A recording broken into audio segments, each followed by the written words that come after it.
Hamlet by William Shakespeare. You'll probably be reading this one out of the No Fear Shakespeare book. So I encourage that you listen along to the actual Old English and read your real English in your side ear. Let's begin. Act 1. Scene 1.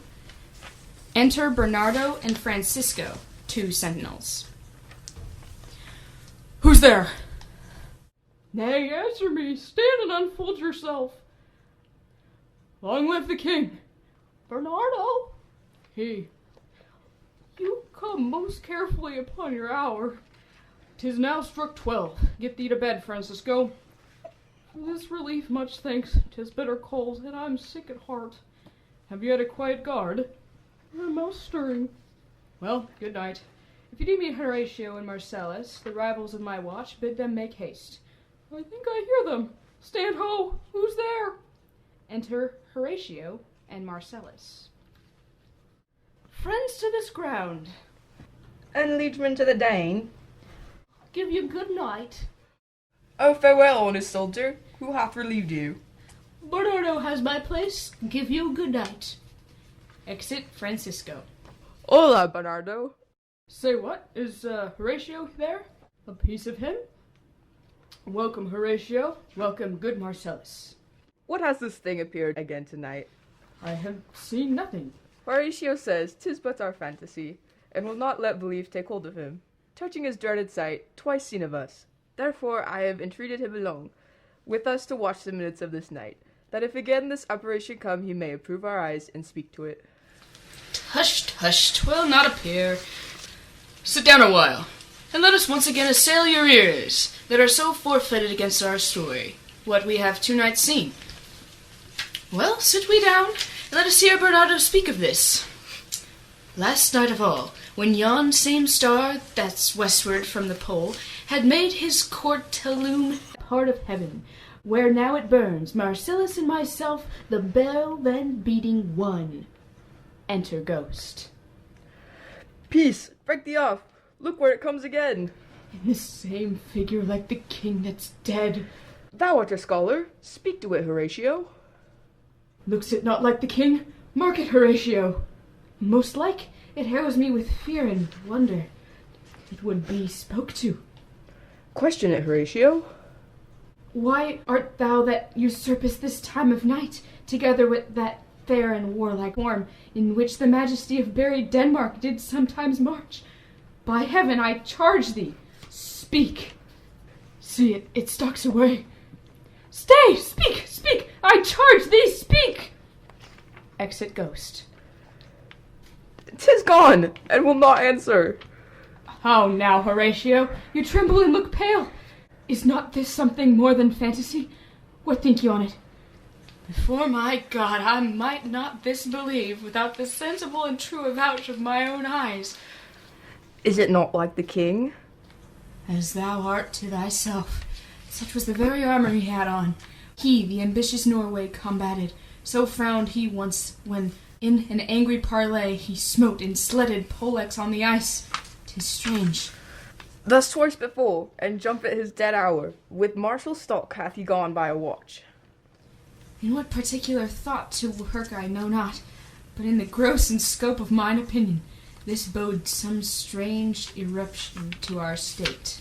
Good now sit down, and tell me he that knows, why this same strict and most observant watch so nightly toils the subject of the land, and why such daily cast of brazen cannon, and foreign marked for implements of war, why such impress of shipwrights and those sore tasks does not divide the Sunday from the week, what might be toward that this sweaty haste doth make the night joint labourer with the day.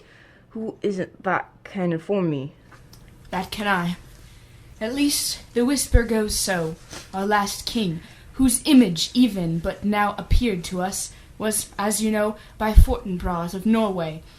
Thereto, pricked on by a most emulate pride, dared to the combat, in which our valiant Hamlet, for so this side of our known world esteemed him, did slay this Fortinbras, who by a sealed compact, well ratified by law and heraldry, did forfeit with his life all those his lands, which he stood seized of to the conqueror, against the which a moiety competent was gagged by our king, which had returned to the inheritance of Fortinbras, had he been vanquisher, as by the same covenant and carriage of the article designed, his fell to Hamlet. Now, sir, young Fortinbras, of unimproved metal, hot and full, hath in the skirts of Norway, here and there, sharked up a list of lawless resolutes, for food and diet, to some enterprise that hath a stomach in it, which is no other, as it doth well appear unto our state, but to recover of us, by strong hand and terms compulsatory, those foresaid lands, so by his father lost, and this, I take it, is the main motive of our preparations, the source of this our watch, and the chief head of this post-haste and rummage in the land. I think it be no other but in so. Well, may it sort that this portentous figure comes armed through our watch so like the king that was and is the question of these wars. A mote is to trouble the mind's eye. In the most high and palmy state of Rome, a little ere the mightiest Julius fell, the grave stood Tantalus, and the sheeted dead did squeak and gibber in the Roman streets, as stars with trains of fire and dews of blood, disasters in the sun, and the moist star upon whose influence Neptune's empire stands, was sick almost to doomsday with eclipse, and even the like precurse of feared events, as harbingers preceding still the fates and prologue to the omen coming on, have heaven and earth together demonstrated unto our climatures and countrymen. Enter Ghost. Oh, but soft, behold, lo, where it comes again. I'll cross it, though it blast me. Stay, illusion! Ghost spreads his arms. If thou hast any sound or use of voice, speak to me. If there be any good thing to be done, that may to thee do ease and grace to me, speak to me. If thou art privy to thy country's fate, which happily foreknowing may avoid, oh, speak! Or if thou hast uphoarded in thy life extorted treasure in the womb of earth, for which they say you spirits oft walk in death, speak of it, stay and speak. The cock crows. Stop it, Marcellus. Shall I strike it with my partisan? Do, if it will not stand. 'Tis here. Exit Ghost. 'Tis gone. We do it wrong, being so majestical to offer it the show of violence, for it is as the air invulnerable, and our vain blows malicious mockery. I was about to speak when the cock crew. And then it started like a guilty thing upon a fearful summons. I have heard the cock, that is the trumpet to the morn, doth with his lofty and shrill-sounding throat awake the god of day, and, at his warning, whether in sea or fire, in earth or air, the extravagant and erring spirit hies to his confine, and of the truth herein this present object made probation. It faded on the crowing of the cock. Some say that ever against that season comes wherein our Saviour's birth is celebrated, this bird of dawning singeth all night long, and then they say no spirit dare stir abroad. The nights are wholesome, then no planet strike, no fairy takes, no witch hath power to charm. So hallowed and so gracious is that time. So I have heard, and do in part believe it. But look, the morn, in russet mantle clad, walks over the dew of yon high eastward hill. Break we our watch up, and by my advice let us impart what we have seen tonight unto young Hamlet, for upon my life this spirit, dumb to us, will speak to him. Do you consent we shall acquaint him with it, as needful in our loves, fitting our duty? Let's do it, I pray, and I this morning know where we shall find him most conveniently. Excellent. Act 1, Scene 2. Enter Claudius, King of Denmark, Gertrude the Queen, Hamlet, Polonius, his son Laertes, and his daughter Ophelia, lords attending. Though yet of Hamlet, our dear brother's death, the memory be green, and that it us be fitted to bear our hearts in grief, and our whole kingdom to be contradicted in one brow of woe, yet so far has discretion fought with nature, that we with wisest sorrow think on him, together with remembrance of ourselves. Therefore our sometime sister, now our queen, the imperial drentress to this warlike state, have we, as 'twere with a defeated joy, with an auspicious and a dropping eye, with mirth and funeral, and with dirge and marriage, in equal scale weighing delight and dole, taken to wife. Nor have we herein bared your better wisdoms, which have freely gone with this affair along. For all our thanks now follows what you know, young Fortinbras holding a weak supposal of our worth, or thinking by our late dear brother's death our state to be disjoint and out of frame, colleagued with the dream of his advantage, he hath not failed to pester us with message, importing the surrender of those lands lost by his father, with all bonds of law, to our most valiant brother. So much for him. Enter Voltimand and Cornelius. Now for ourself, and for this time of meeting, thus much the business is, we have here writs to Norway, uncle of young Fortinbras, who, impotent and bedrid, scarcely hears of this his nephew's purpose, to suppress his further gait herein, in that the levies, the lists, and full proportions are all made out of his subject. And we here dispatch you, good Cornelius, and you, Voltman, for bearers of this greeting to old Norway, giving to you no further personal power to business with the king more than the scope of these dilated articles allow. Gives them a paper. Farewell, let your haste commend your duty. In that in all things we will show our duty.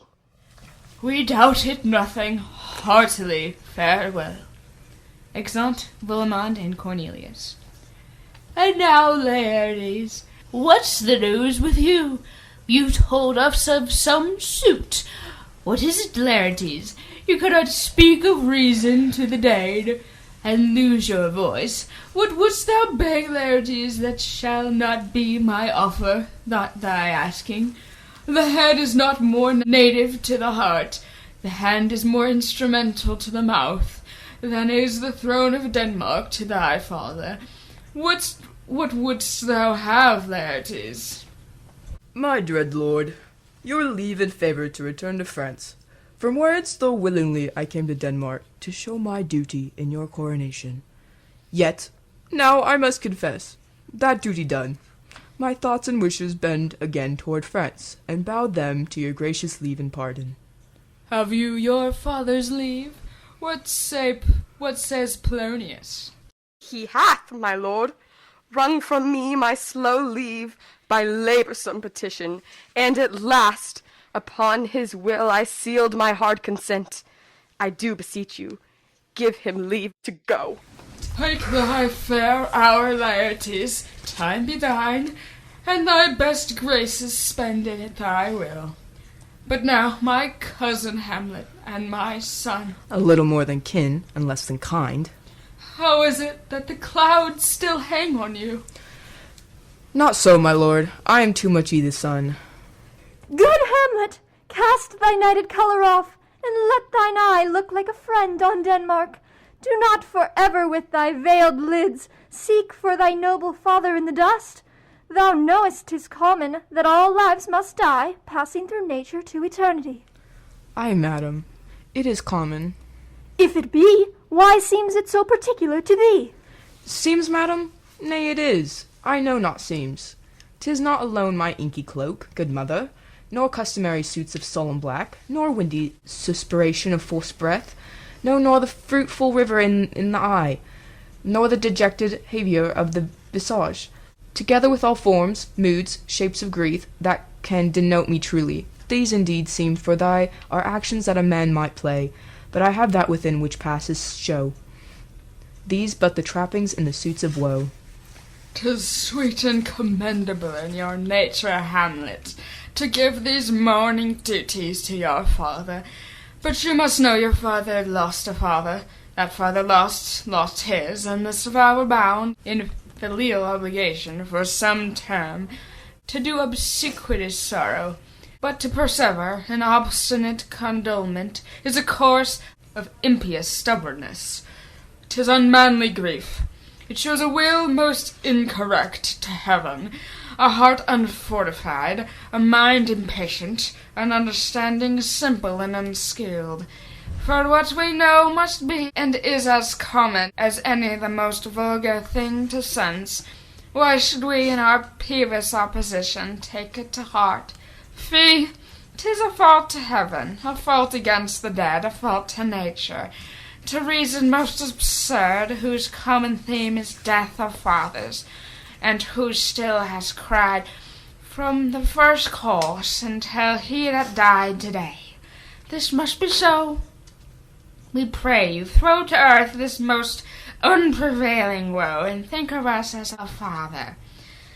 For let the world take note, you are the most immediate to our throne, and with no less nobility of love than which dearest father bears his son, do I impart toward you. For your intent in going back to school in Wittenberg, it is most retrograde to our desire, and we beseech you, bend you to remain here in the cheer and comfort of our eye, our chiefest courtier, cousin, and our son. Let not thy mother lose her prayers, Hamlet. I pray thee, stay with us. Go not to Wittenberg. I shall, in all my best, obey you, madam. Why, 'tis a loving and fair reply. Be as ourselves in Denmark. Madam, come. This gentle and unforced accord of Hamlet sits smiling to my heart, in grace whereof no jocund health that Denmark drinks today, but the great cannon to the clouds shall tell. And the king's rouse, the heavens shall bruit again, respeaking earthly thunder. Come away. Flourish, exude all but Hamlet. Oh, that this too solid flesh would melt, thaw, and resolve itself into dew, or that the everlasting had not fixed his cannon gainst self-slaughter. O God, God, how weary, stale, flat, and unprofitable seem to me all the uses of this world. Fiant, fie, 'tis an unweeded garden, that grows to seed, things rank and gross in nature possesses it merely. That it should come to this, but 2 months dead! Nay, not so much, not 2. So excellent a king, that was to this Hyperion to a satire, so loving to my mother that he might not beteem the winds of heaven, visit her face too roughly. Heaven and earth, must I remember? Why, she would hang on him as if increase of appetite had grown by what it fed on, and yet within a month. Let me not think on it. Fertility, thy name is woman. A little month, or ere those shoes were old, with which she followed my poor father's body like Niobe, all tears. Why, even she, O God, a beast that wains discourse of reason would have mourned longer, married with my uncle, my father's brother, but no more like my father than I to Hercules. Within a month, is yet the salt of most unrighteous tears had left flushing in her galled eyes, she married, O most wicked speed to post with such dexterity to incensous sheets. It is not, nor it cannot come to good, but break my heart, for I must hold my tongue. Enter Horatio, Marcellus, and Bernardo. Hail to your lordship. I am glad to see you well, Horatio, or I do forget myself. The same, my lord, and your poor servant ever. Sir, my good friend, I'll change that name with you. And what make you from Wittenberg, Horatio? Marcellus? My good lord. I am very glad to see you. Good evening, sir. But what in faith make you from Wittenberg? A truant disposition, my good lord. I would not hear your enemy say so, nor shall you do my ear that violence to make it truster of your own report against yourself. I know you were no truant, But what is your affair in Elsinore? We'll teach you to drink deeper ere you depart. My lord, I came to see your father's funeral. I pray thee do not mock me, fellow student. I think it was to see my mother's wedding. Indeed, my lord, it followed hard upon. Thrift, Horatio. The funeral baked meats did coldly furnish forth the marriage tables. Would I have met my dearest foe in heaven, or ever I had seen that day, Horatio? My father, methinks, I see my father. Where, my lord? In my mind's eye, Horatio. I saw him once. He was a goodly king. A was a man. Take him for all in all. I shall not look upon his likes again. My lord, I think I saw him yesternight. Saw? Who? My lord, the king, your father. The king, my father? Seizing your admiration for a while, with an attendant ear till I may deliver, upon the witness of these gentlemen, this marvel to you. For God's love, let me hear. 2 nights together had these gentlemen, Marcellus and Bernardo, on their watch, in the dead waste and middle of the night, been thus encountered, a figure like your father, armed at point exactly, cap a peg, appears before them, and with a solemn march goes slow and stately by them. Thrice he walked by their oppressed and feared surprised eyes, within his truncheon's length, whilst they, distilled almost to jelly with active fear, stand dumb and speak not to him. This to me, in dreadful secrecy, impart they did, and I with them the 3rd night kept the watch, where, as they had delivered both in time, form of the thing, each word made true and good. The apparition comes. I know your father. These hands are not more like. But where was this? My lord, upon the platform where we watched. Did you not speak to it? My lord, I did, but answer made it none. Yet once methought I lifted up its head and did address itself to motion, like as it would speak. But even then the morning cock crew loud, and at the sound it shrunk in haste away, and vanished from our sight. 'Tis very strange. As I do live, my honoured lord, it is true, and we did think it writ down in our duty to let you know of it. Indeed, sirs, but this troubles me. Hold you the watch tonight? We do, my lord. Armed, you say? Armed, my lord. From top to toe? My lord, from head to foot. Then saw you not his face? Yes, my lord, we bore his beaver up. What looked he frowningly?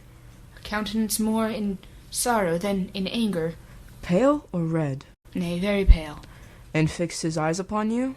Most constantly. I would I had been there. It would have much amazed you. Very like. Stayed it long? While one with moderate haste might tell 100. Longer. Not when I saw it. His beard was grizzled? No? It was, as I have seen it in his life, a stable sword. I will watch tonight. Perchance 'twill walk again. I warrant it will. If it assume my noble's father's person, I'll speak to it, though hell itself should gape, and bid me hold my peace. I pray you all, if you have hitherto concealed this sight, let it be tenable in your silence still, and whatsoever else shall hap tonight, give it an understanding but no tongue. I will requite your loves, so fare you well. Upon the platform, 'twixt 11 and 12, I'll visit you. Our duty, your honor, your loved ones as mine to you. Farewell. Exeunt all but Hamlet. My father's spirit in arms! All is not well. I doubt some foul play. Would the night were come? Till then sit still, my soul. Foul deeds will rise through all the earth, o'erwhelming them to men's eyes. Act 1, Scene 3. Enter Laertes and Ophelia, his sister. My necessities are embarked. Farewell. And sister, as the winds give benefit, and convoy his assistant, do not sleep, but let me hear from you. Do you doubt that? For Hamlet, and the trifling of his favour, hold it a fashion and a toy in blood, a violent in the youth of primy nature, forward, not pertinent, sweet, not lasting, the perfume and suppliance of a minute, no more. No more, but so. Think it no more, for nature crescent does not grow alone, and dew and bulk, but as this temple waxes, the inward service of the mind and soul grows wide withal. Perhaps he loves you now, and now no soil nor kittle doth besmirch the virtue of his will, but you must fear his greatness weighed, His will is not his own, for he himself is subject to his birth. He may not, as unvalued persons do, carve for himself, for on his choice depends the sanctity and health of his whole state, and therefore must his choice be circumscribed unto the voice and yielding of that body whereof he is the head. Then, if he says he loves you, it fits your wisdom so far to believe it, as he in his peculiar sect and force may give his saying deed, which is no further than the main voice of Denmark goes with all. Then weigh what loss your honour may sustain, if with too credent ear you list his songs, or lose your heart, or your chaste treasure open to his unmastered importunity. Fear it, Ophelia, fear it, my dear sister, and keep you in the rear of your affection, out of the shot and danger of desire. The chariest maid is prodigal enough, if she unmask her beauty to the moon. Virtue itself scapes not calumnious strokes. The canker galls the infants of the spring, too oft before their buttons be disclosed, and in the morn and liquid dew of youth. Contagious lastmints are most imminent. Be wary then, best safety lies in fear. Youth to itself rebels, though none else near. I shall the effect of this good lesson keep, as watchman to my heart. But, good my brother, do not, as some ungracious pastors do, show me the steep and thorny way to heaven, whilst the puffed and reckless libertine himself the primrose path of dalliance treads and recks not his own reed. Enter Polonius. I stay too long, but here my father comes. A double blessing is a double grace. Occasion smiles upon a second leave. Yet here, Larides, abroad for shame. The wind sits in the shoulder of your sail, and you are stayed for. There, my blessing with thee. In these few precepts in thy memory, look thou character. Give thy thoughts no tongue, nor any unproportioned thought his act. Be thou familiar, but by no means vulgar. Those friends thou hast in their adoption tried, grapple them to thy soul with hoops of steel. But do not dull thy palm with entertainment of each new hatched unfledged comrade. Beware of entrance to a quarrel, but being in, be't that thy opposed may beware thee. Give every man thy ear, but few thy voice. Take each man's censure, but reserve thy judgment. Costly thy habit as thy purse can buy, but not expressed in fancy. Rich, not gaudy, for the apparel oft proclaims the man. And they in France of the best rank and station are of a most select and generous chief in that. Neither a borrower nor a lender be, for loan oft loses both itself and a friend, and borrowing dulls the edge of husbandry. This above all, to thine own self be true, and it must follow as night the day. Thou canst not then be false to any man. Farewell, my blessing season this in thee. Most humbly do I take my leave, my lord. The time invites you. Go, your servants tend. Farewell, Ophelia, and remember well what I have said to you. 'Tis in my memory locked, and you yourself shall keep the key of it. Farewell. Exit Larides. What is it, Ophelia, he hath said to you? So please you, something touching the Lord Hamlet. Marry, well bethought, 'tis told me he hath very oft of late given private time to you, and you yourself have of your audience been most free and bounteous. If it be so, as so 'tis put on me, and that in way of caution, I must tell you, you do not understand yourself so clearly as it behoves my daughter and your honor. What is between you? Give me up the truth. He hath, my lord, of late made many tenders of his affection to me. Affection? Pooh! You speak like a green girl, unsifted in such perilous circumstance. Do you believe his tenders, as you call them? I do not know, my lord, what I should think. Marry, I'll teach you. Think yourself a baby, that you have ta'en these tenders for true pay, which are not sterling. Tender yourself more dearly, or, not to crack the wind of the poor phrase, running it thus, you'll tender me a fool. My lord, he hath importuned me with love in honourable fashion. Ay, fashion you may call it. Go to. And hath given countenance to his speech, my lord, with almost all the holy vows of heaven. Ay, springes to catch woodcocks. I do know, when the blood burns, how prodigal the soul lends this tongue vows. These blazes, daughter, giving more light than heat, extinct in both, even in their promise, as it is a making, you must not take for the fire. From this time be something scancer of your maiden presence. Set your entreatments at a higher rate than a command to parley. For Lord Hamlet believes so much in him, that he is young, and with a larger tether may he walk than may be given to you. And a few, Ophelia, do not believe his vows, for they are brokers, not of that dye which their investments show, but mere implorators of unholy suits, breathing like sanctified and pious bawds, the better to beguile. That is for all. I would not, in plain terms, from this time forth, have you so slender any moment leisure, as to give words or talk with the Lord Hamlet. Look to it, I charge you, come your ways. I shall obey, my lord. Act 1, Scene 4. Enter Hamlet, Horatio, and Marcellus. The air bites shrewdly. It is very cold. It is a nipping and eager air. What hour now? I think it lacks of 12. Now it is struck. Indeed, I heard it not. It then draws near the season wherein the spirit held its wont to walk. A flourish of trumpets, and 2 pieces of ordnance go off. What does this mean, my lord? The king doth wake tonight and takes his ruse, keeps wassail, and the swaggering up spring reels. And as he drains his draughts of Rhenish down, the kettle drum and trumpet thus bray out the triumph of his pledge.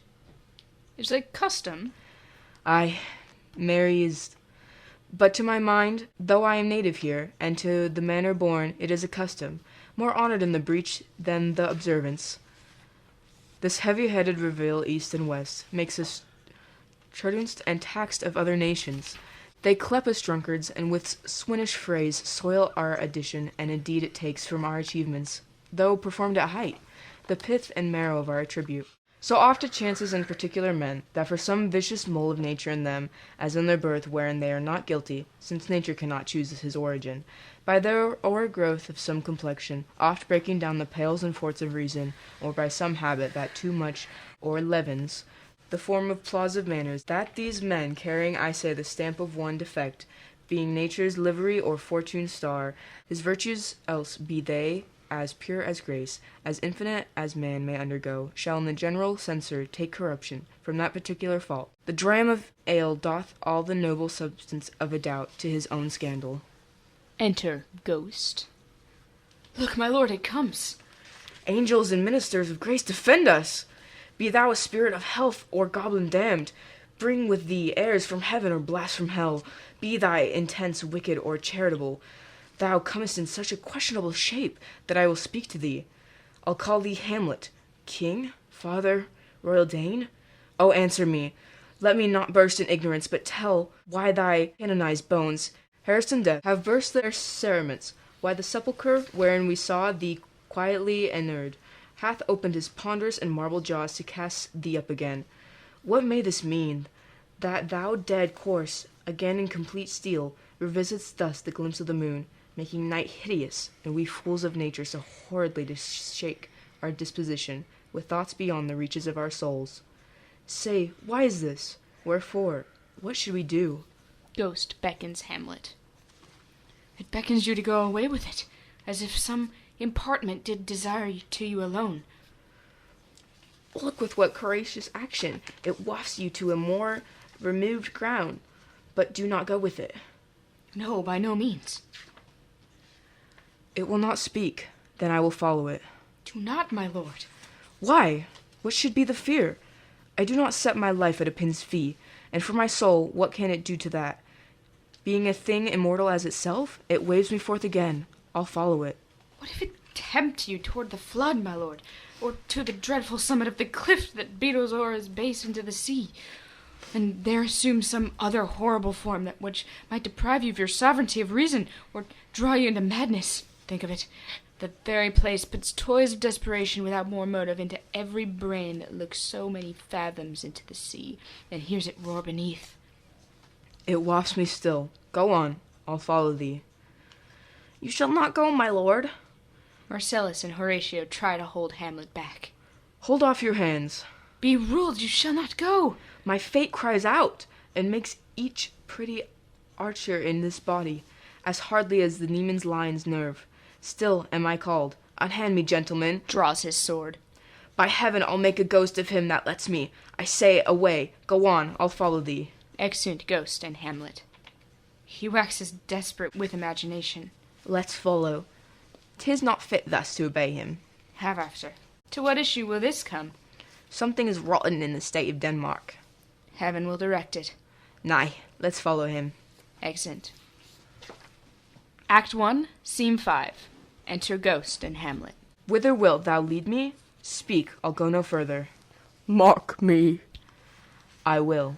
My hour is almost come, when I, sulphurous in tormenting flames, must render up myself. Alas, poor ghost. Pity me not, but lend thy serious hearing to what I shall unfold. Speak, I am bound to hear. So art thou to revenge, when thou shalt hear? What?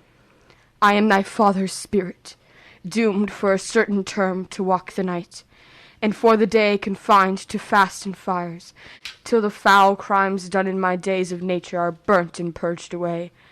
But that I am forbid to tell the secrets of my prison house, I could a tale unfold whose lightest word would hair up thy soul, freeze thy young blood, make thy two eyes like stars start from their spheres, thy knotted and combined locks to part, and each particular hair to stand an end, like quills upon the fretful porpentine.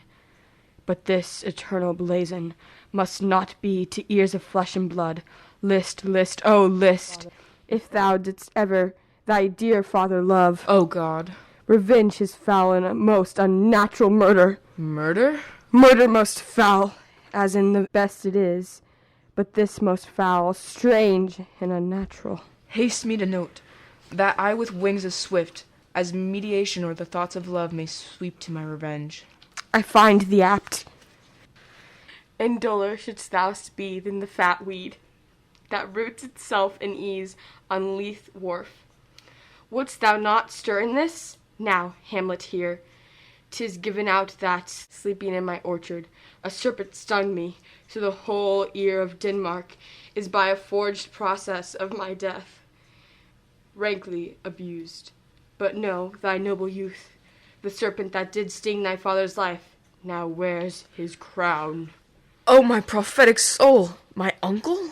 Ay, that incestuous, that adulterate beast, with witchcraft of his wit, with traitorous gifts, oh, wicked wit and gifts, that have the power so to seduce one to his shameful lust, the will of my most seeming virtuous queen. O Hamlet, what a falling off was there! From me, whose love was of that dignity, that it went hand in hand even with the vow I made to her in marriage, and to decline upon a wretch whose natural gifts were poor to those of mine. But virtue, as it never will be moved, through lewdness court it in the shape of heaven, so lust, through a radiant angel linked, will state itself be a celestial bed, and prey on garbage. But soft, methinks I scent the morning air. Brief let me be, sleeping within my orchard, my custom always of the afternoon. Upon my secure hour, thy uncle stole juice of cursed Hebanon in a vial, and in the porches of my ears did pour the leprous distilment, whose effect holds such an enmity with blood of man, that swift as quicksilver it courses through the natural gates and alleys of the body, and with a sudden vigor it doth posset and curd, like eager droppings into milk, and thin and wholesome blood. So did it mine, in a most instant tetter barked about, most laser-like, with vile and loathsome crust, all my smooth body. Thus was I, sleeping, by a brother's hand, of life, of crown of queen, at once dispatched, cut off even in the blossoms of my sin, unhouseled, disappointed, unannailed, no reckoning made, but sent to my account with all my imperfections on my head. O horrible, most horrible! If thou hast nature in thee, bear it not. Let not the royal bed of Denmark be a couch for luxury, and damned incest. But however thou pursuest this act, taint not thy mind, nor let thy soul contrive against thy mother aught. Leave her to heaven. and to those thorns in her bosom lodge, to prick and sting her.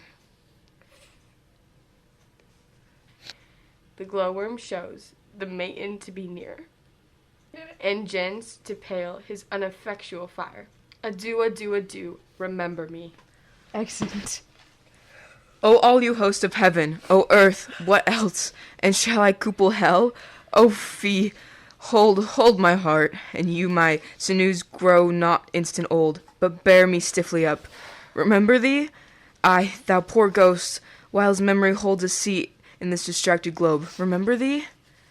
Ye, from the table of my memory, I'll wipe away all trivial fond records, all saws of books, all forms, all pressures past, that youth and observation copied there, and thy commandment all alone shall live within the book and volume of my brain, unmixed with baser matter.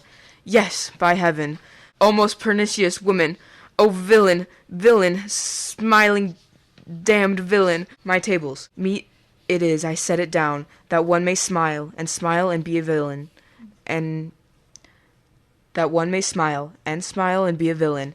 At least I'm sure it may be so in Denmark. Rights. So, uncle, there you are. Now to my word. It is adieu, adieu, remember me. I have sworn it. Enter Horatio and Marcellus. My lord, my lord! So be it. Oh, ho, ho, my lord! Hello, ho, my lord. Hello, ho, boy. Come, bird, come. How is it, my noble lord? What news, my lord? Oh, wonderful. Good, my lord, tell it. No, you will reveal it. Not I, my lord, but by heaven. Nor I, my lord. How say you then? Would heart of man once think it? But you'll be secret. Aye, by heaven, my lord. There's near a villain dwelling in all Denmark, but he's an art. There needs no ghost, my lord, come from the grave to tell us. Why, right you are, right. And so, without more circumstance at all, I hold it fit that we shake hands and part. You as your business and desire shall point you, for every man hath business and desire, such as it is, and for my own poor part, look you, I'll go pray. These are but wild and whirling words, my lord.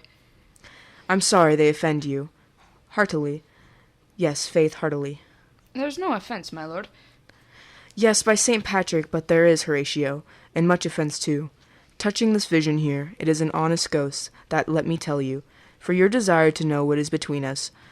O'ermaster it as you may, and now, good friends, as you are friends, scholars and soldiers, give me one poor request. What is, my lord? We will. Never make known what you have seen tonight. My lord, we will not. Nay, but swear it. In faith, my lord, not I. Nor I, lord, in faith. Upon my sword. We have sworn, my lord, already. Indeed, upon my sword, indeed. Cries under the stage. Swear. Ha, boy, say'st thou so? Art thou there, true penny? Come on, you hear this fellow in the cellarage. Consent to swear. Propose the oath, my lord. Never to speak of this that you have seen. Swear by my sword. Beneath. Swear. Hic beak? Then we'll shift our ground. Come hither, gentlemen, and lay your hands upon my sword. Never to speak of this that you have heard. Swear by my sword. Swear. We'll say, old mole, canst work so fast. A worthy pioneer, once more remove, good friends.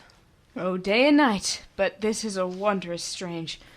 And therefore, as a stranger, give it welcome. There are more things in heaven and earth, Horatio, than are dreamt of in your philosophy. But come, here as before, never so help you mercy. How strange or odd somewhere I bear myself, as I perchance hereafter shall think meet to put an antic disposition on, that you at such time seeing me never shall, with arms encumbered thus, or this head shake, or by pronouncing of some doubtful phrase, as, well, we know, or, we could, and if we would, or, if we list to speak, or, there be, and if they might, or such ambiguous giving out to note that you might ought of me, this not to do, so grace and mercy at your most need help you. Swear. Beneath. Swear. Rest, perturbed spirit. So, gentlemen, with all my love I do commend me to you, and what so poor a man as Hamlet is, May Deuce express his love and friending to you. God willing shall not lack. Let us go together, and still your fingers on your lips, I pray. The time is out of joint. O cursed spite, that ever I was born to set it right. Nay, come, let's go together. Exeunt. Act 2, Scene 1. Enter Polonius with his man, Rinaldo. Give him this money and these notes, Rinaldo.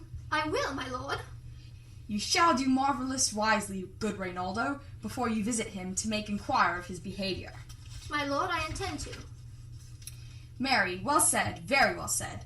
Look you, sir, inquire me first what Danskers are in Paris, and how and who, what means, and where they keep, what company at what expense, and finding by this encompassment and drift of question, that they do know my son, come you more near, than your particular demands will touch it.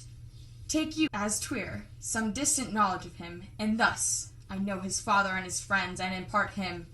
Do you mark this, Rinaldo? Aye, very well, my lord. And impart him, but you may say, not well, but if 't be he I mean, he's very wild, addicted so and so, and there put on him, what forgeries you please, Mary, none so rank as may dishonor him.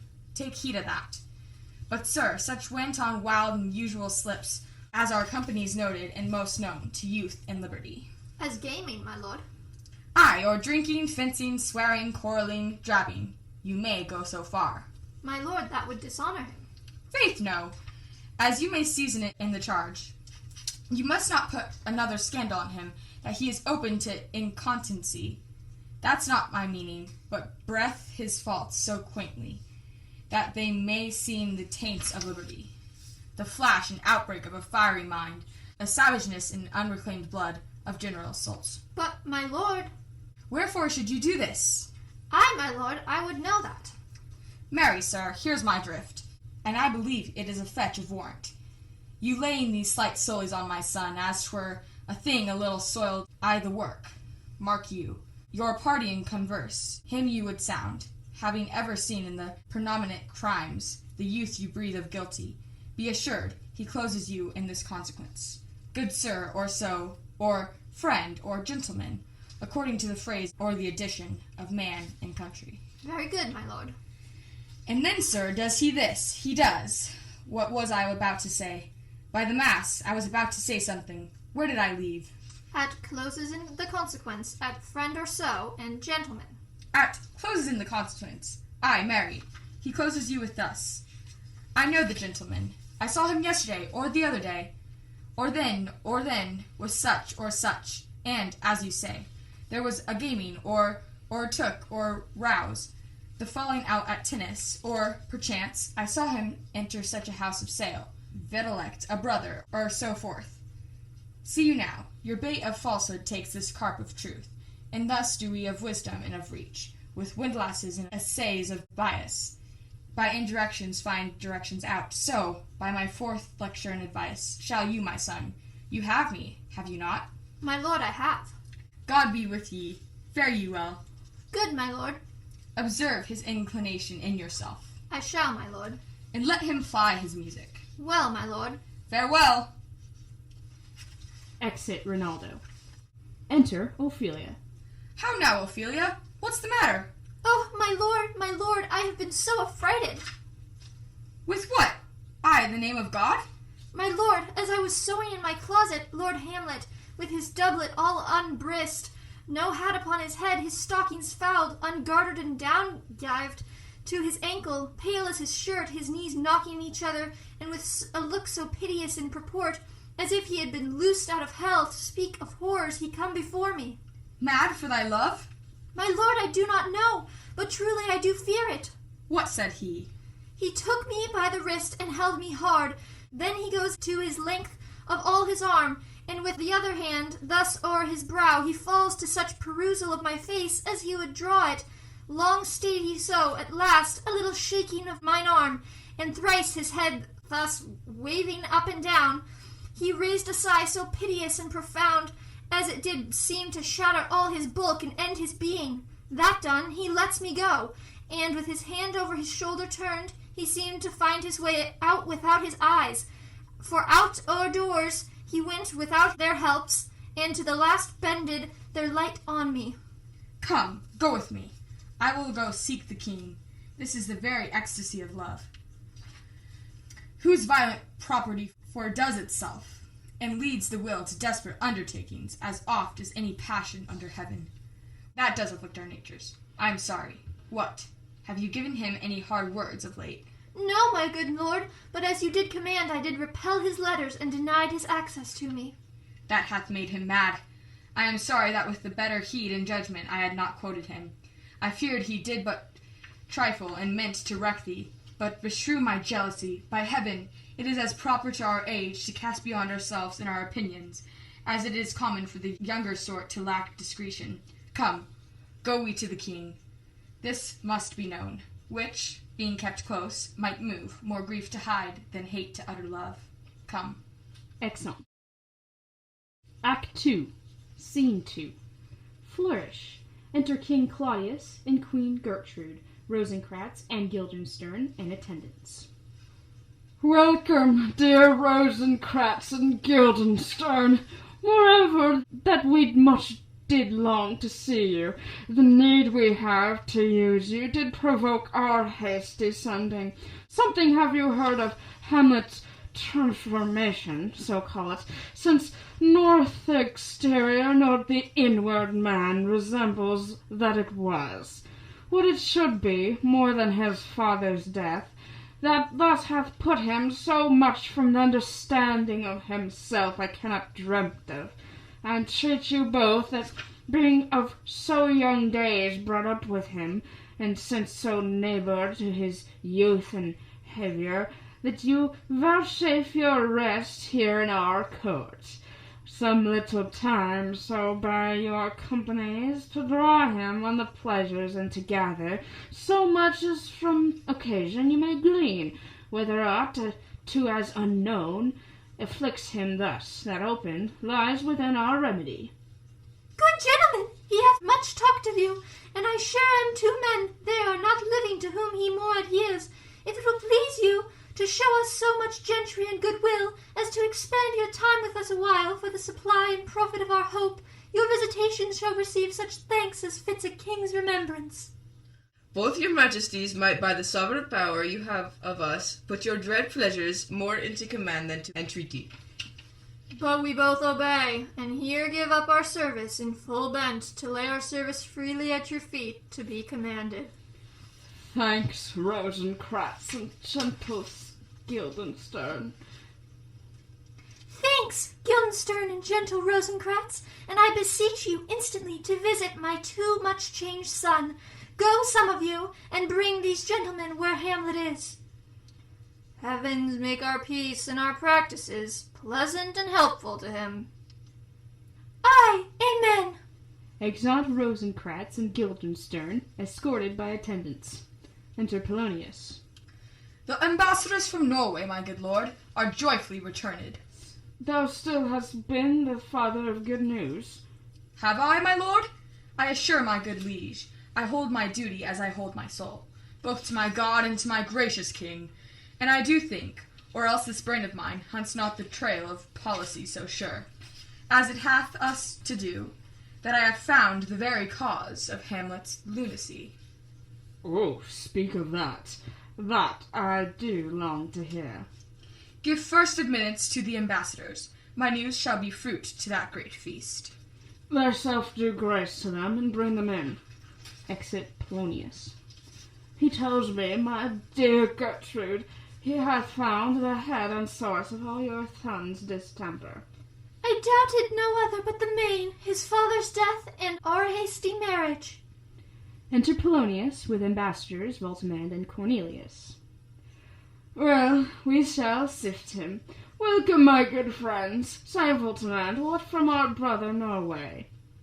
Most fair return of greetings and desires. Upon our first, he sends out to suppress his nephew's levies, which to him appeared to be a preparation against the Polack, but better looked into, he truly found it was against your highness, whereat grieved that so his sickness, age, and impotence was falsely borne in hand, sends out arrests in Fortinbras, which he, in brief, obeys.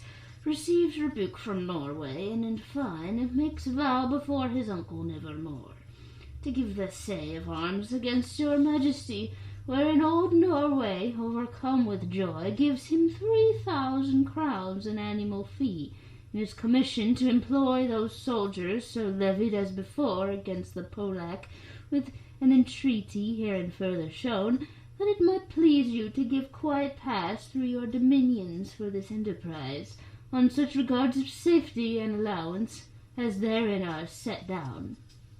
Gives Claudius a document. It likes us well, and at our more considered time we'll read and think upon this business. Meantime, we thank you for your well-took labor. Go to your rest. At night we'll feast together. Most welcome home.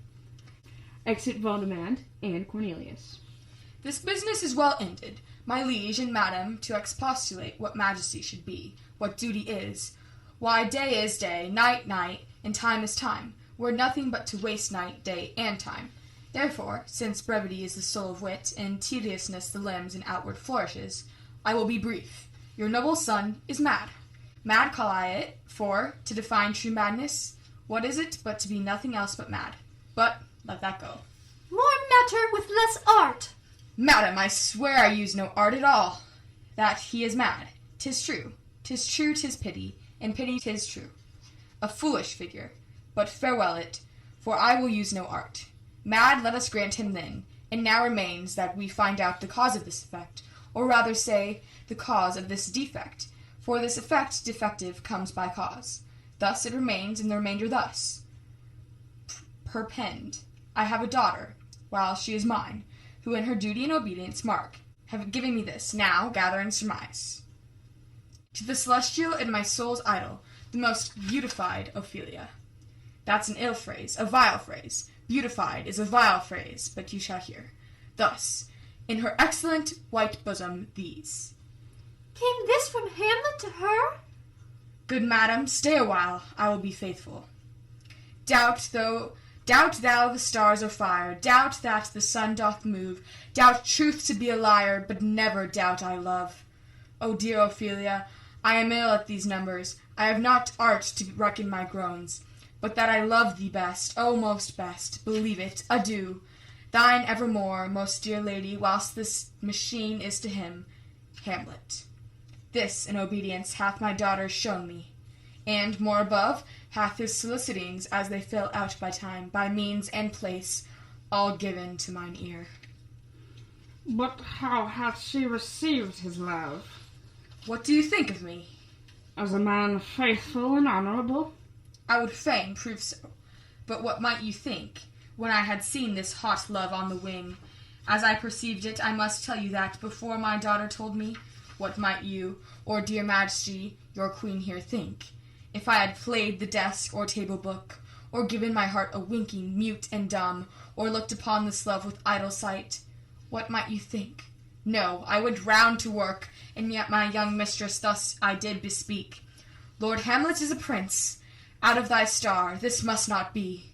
And then I prescripts gave her, that she should lock herself from his resort, admit no messengers, receive no tokens, which done, she took the fruits of my advice, and he repulsed, a short tale to make, fell into a sadness, and then to a fast, thence to a watch, and to a weakness, thence to a lightness, and by this declension into the madness wherein now he raves in all we mourn for. Do you think 'tis this? It may be, very likely. Hath there been such a time, I'd fain known that. I would have positively said, 'tis so, when it proved otherwise. Not that I know.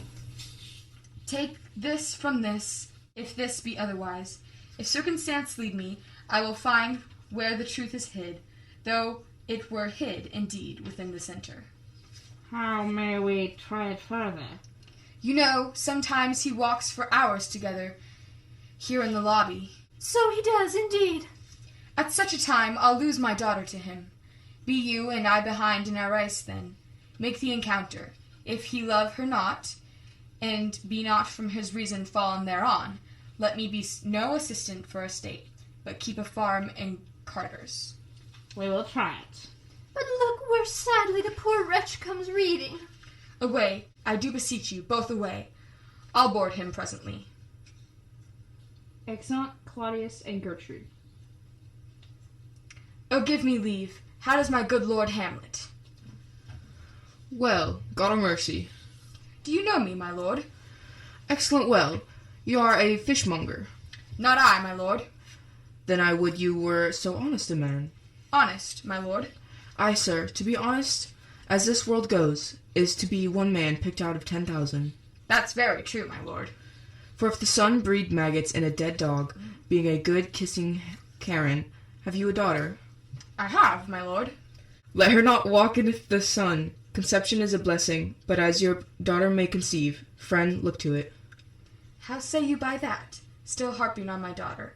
Yet he knew me not at first. He said I was a fishmonger. He is far gone, and truly in my youth I suffered much extremity for love. Very near this. I'll speak to him again.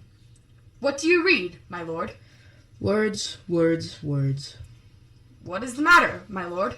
Between who? I mean, the matter that you read, my lord. Slander, sir, for the satirical rogue says here that old men have grey beards, that their faces are wrinkled, their eyes purging thick amber and plum-tree gum, and that they have a plentiful lack of wit, together with most weak hams. All which, sir, though I most powerfully and potentially believe, yet I hold it not honesty to have it thus set down. For yourself, sir, shall grow old as I am, if like a crab you could go backwards. Though this be madness, yet there is method in it. Will you walk out of the air, my lord? Into my grave? Indeed, that's out of the air.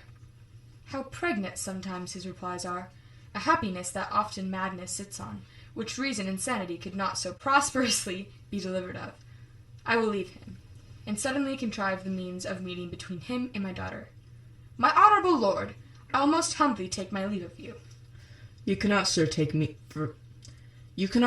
from me anything that I will more willingly part withal, except my life, except my life, except my life. Fare you well, my lord. These tedious old fools. Enter Rosencrantz and Guildenstern. You go to seek the Lord Hamlet. There he is. God save you, sir. My honored lord. My most dear lord. My excellent good friends, how dost thou, Guildenstern? Ah, Rosencrantz. Good lads, how do you both? As the indifferent children of the earth. Happy in that we are not over happy. Our fortune's cap we are not a very button. Nor the soles of her shoes? Neither, my lord. Then you will live about her waist, or in the middle of her favours? Faith, her privates we. In the secret parts of fortune? Almost true. She is a strumpet. What news? None, my lord, but that the world's grown honest. Then is doomsday near, but your news is not true. Let me question more in particular. What have you, my good friends, deserved at the hands of fortune, that she sends you to prison hither? Prison, my lord. Denmark's a prison. Then is the world one? A goodly one, in which there are many confines, wards, and dungeons, Denmark being one o' the worst. We think not so, my lord. Why then 'tis none to you, for there is nothing either good or bad, but thinking makes it so. To me it is a prison. Why then your ambition makes it one. 'Tis too narrow for your mind. O God, I could be bounded in a nutshell, and count myself a king of infinite space, were it not that I have bad dreams. Which dreams indeed are ambition, for the very substance of the ambitious is merely the shadow of a dream. A dream itself is but a shadow. Truly, and I hold ambition is so airy and light, a quality that is but a shadow's shadow. Then are our beggars' bodies, and our monarchs and outstretched heroes the beggars' shadows. Shall we to court, for by my fay I cannot reason. We'll wait upon you. No such matter. I will not sort you with the rest of my servants. For to speak to you like an honest man, I am most dreadfully attended, but in the beaten way of friendship, what make you at Elsinore? To visit you, my lord. No other occasion. Beggar that I am even poor in thanks, but I thank you, And sure, dear friends, my thanks are too dearfully a halfpenny. Were you not sent for? Is it your own inclining? Is it a free visitation? Come, deal justly with me. Come, nay speak. What should we say, my lord? Why, anything but to the purpose. You were sent for, and there is a kind of confession in your looks, which your modesties have not craft enough to color. I know the good king and queen have sent for you. To what end, my lord? That you must teach me, but let me conjure you, by the rights of our fellowship, by the constancy of our youth, by the obligation of our ever-preserved love, and by what more dear a better proposer can charge you withal, be even and direct with me, whether you were sent for or no. What say you? Now then I have an eye of you. If you love me, hold not off. My lord, we were sent for. I will tell you why. So shall my anticipation prevent your discovery, and your secrecy to the king and queen melt no feather. I have of late, but wherefore I know not, lost all my mirth, forgone all customs of exercises, and indeed it goes so heavily with my disposition that this goodly frame, the earth, seems to me a sterile promontory, this most excellent canopy the air, look you, this brave o'erring firmament, this majestical roof fretted with gold and fire, why it appeareth no other things to me but a foul and pestilent congregation of vapours. What a piece of work it is, a man! How noble in reason, how infinite in faculties, in form and moving, how express and admirable, in action how like an angel, in apprehension how like a god, the beauty of the world, the paragon of animals, and yet to me, what is this quintessence of dust? Man delights not me, nor woman neither, though by your smiling you seem to say no. My lord, there was no such stuff in my thoughts. Why did you laugh then, when I said man delights not me? To think, my lord, if you delight not in men, what Lenten entertainment the players shall receive from you. We coted them on the way, and hither are they coming to offer you service. He that plays the king shall be welcome, his majesty shall have tribute of me. The adventurous knight shall use his foil and target, the lover shall not sigh gratis. The humorous man shall end his part in peace. The clown shall make those laugh whose lungs are tickle of this year, and the lady shall say her mind freely, or the blank verse shall halt for it. What players are they? Even those you were wont to take such a delight in the tragedians of the city. How chances it they travel? Their residence both in reputation and profit was better both ways. I think that inhibition comes by the means of the late innovation. Do they hold the same estimation they did when I was in the city? Are they so followed? No, indeed are they not. How comes it? Do they grow rusty? Nay, their endeavours keep in the wonted pace, but there is, sir, an ennui of children, little ices, that cry out on the top of question and are most tyrannically clapped for it. These are now the fashion, and so berattle the common sages, so they call them, that many wearing rapiers are afraid of goose quills, and dare scarce come thither. What are they children? Who maintains them? How are they escorted? Will they pursue the quality no longer than they can sing? Will they not say afterwards if they should grow themselves to common players? As it is most like, if their means are no better, their writers do them wrong to make them exclaim against their own succession? Faith, there has been much to do on both sides, and the nation holds it no sin to tar them to controversy. There was for a while no money vid for argument unless the poet and the player went to cuffs in the question. Is it possible? Oh, there has been much throwing about of brains. Do the boys carry it away? Aye, they do, my lord. Hercules and his load too. It is not very strange, for my uncle is king of Denmark, and those that would make months at him while my father lived give 20, 40, 50, 100 ducats apiece for his picture in little. So blood, there is something in this more than natural, if philosophy could find it out. Flourish for the players within. They are the players. Gentlemen, you are welcome to Elsinore. Your hands come then. The appurtenance of welcome is fashion and ceremony. Let me comply with you in this garb, lest my extent to the players, which I tell you must show fairly outwards, should more appear like entertainment than yours. You are welcome, but my uncle father and aunt mother are deceived. In what, my dear lord? I am but mad northwest. When the wind is southerly, I know a hawk from a handsow. Enter Polonius. Well, be with you, gentlemen. Hark you, Guildenstern, and you too. At each ear a hearer. That great baby you see there is not yet out of his swaddling clouts. Happily he is the second time come to them, for they say an old man is twice a child. I will prophesy. He comes to tell me of the players' market. You say right, sir, and Monday morning 'twas then indeed. My lord, I have news to tell you. My lord, I have news to tell you. When Rosius was an actor in Rome... The actors come hither, my lord. Buzz, buzz! Upon my honor. Then came each other on his ass.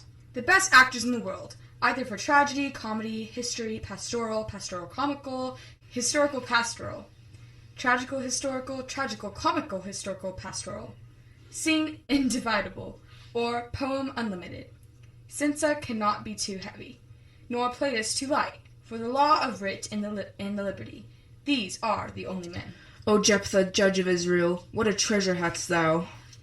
What a treasure had he, my lord? Why, one fair daughter and no more, the which he loved passing well. Still on my daughter. Am I not in right, old Jephthah? If you call me Jephthah, my lord, I have a daughter that I love passing well. Nay, that follows not.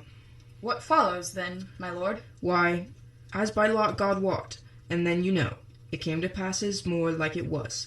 The first row of the Pious Chanson will show you more, for look where my abridgment comes. Enter the players. Ye are welcome, masters, welcome all. I'm glad to see thee well. Welcome, good friends. Oh, my old friend! Why, thy face is valiant since I saw thee last. Comest thou to beard me in Denmark? What, my young lady and mistress, bride lady, your ladyship is nearer to heaven than when I saw you last by the altitude of Chopine. Pray God your voice like a piece of uncurrent gold be not cracked within the ring. Masters, you are all welcome. We'll end it to it like French falconers fly at anything we see. We'll have a speech straight.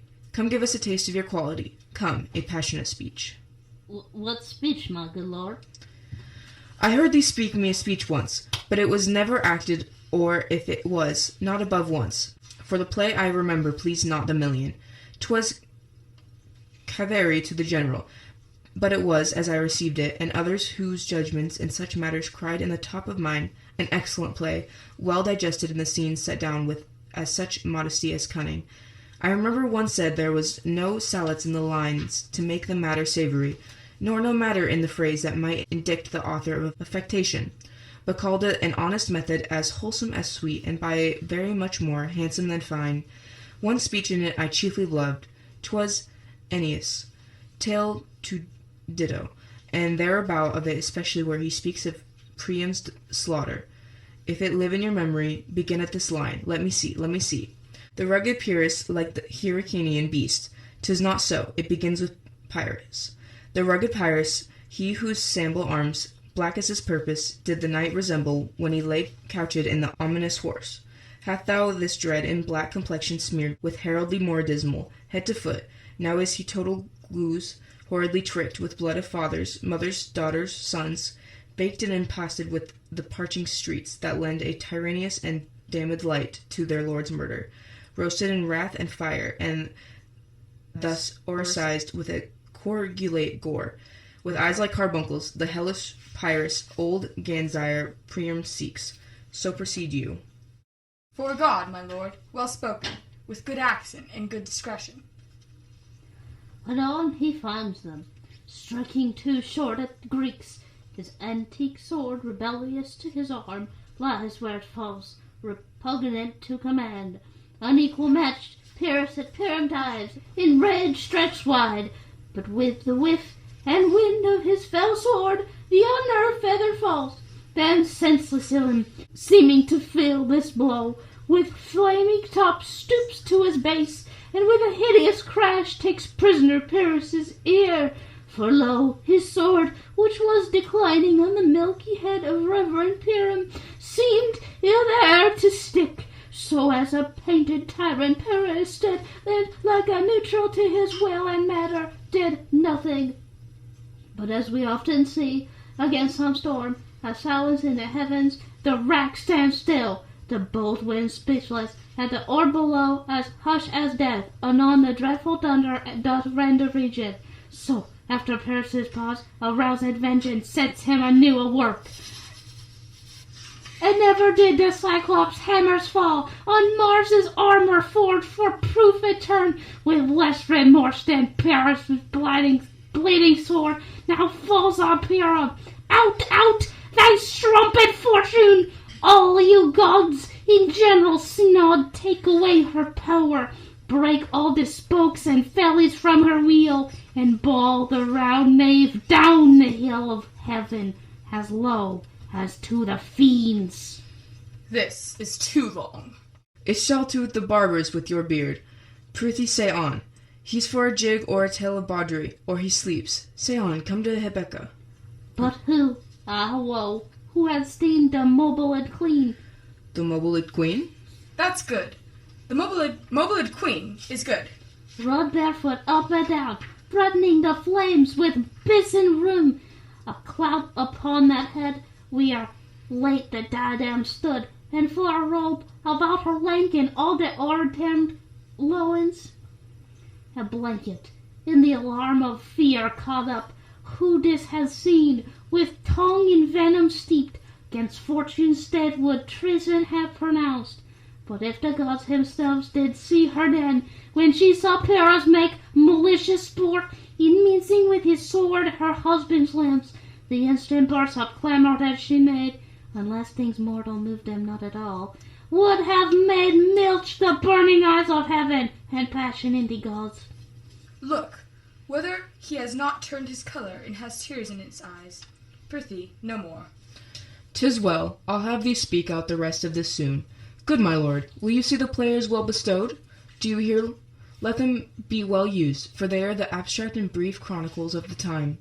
After your death you were better have a bad epitaph than their all report while you live. My lord, I will use them according to their desert. God's bodkin, man, much better. Use every man after his desert, and who shall scape whipping. Use them after your honor and dignity, the less they deserve, the more merit is in your bounty. Take them in. Come, sirs. Follow him, friends. We'll hear a play tomorrow. Dost thou hear me, old friend? Can you play The Murder of Gonzago? My lord. We'll have tomorrow night. You could for a need study a speech of some 12 or 16 lines, which I would set down and insert it. Could you not? My lord. Very well. Follow that lord, and look you mock him not. Exeunt Polonius and the players. My good friends, I'll leave you till night. You are welcome to Elsinore.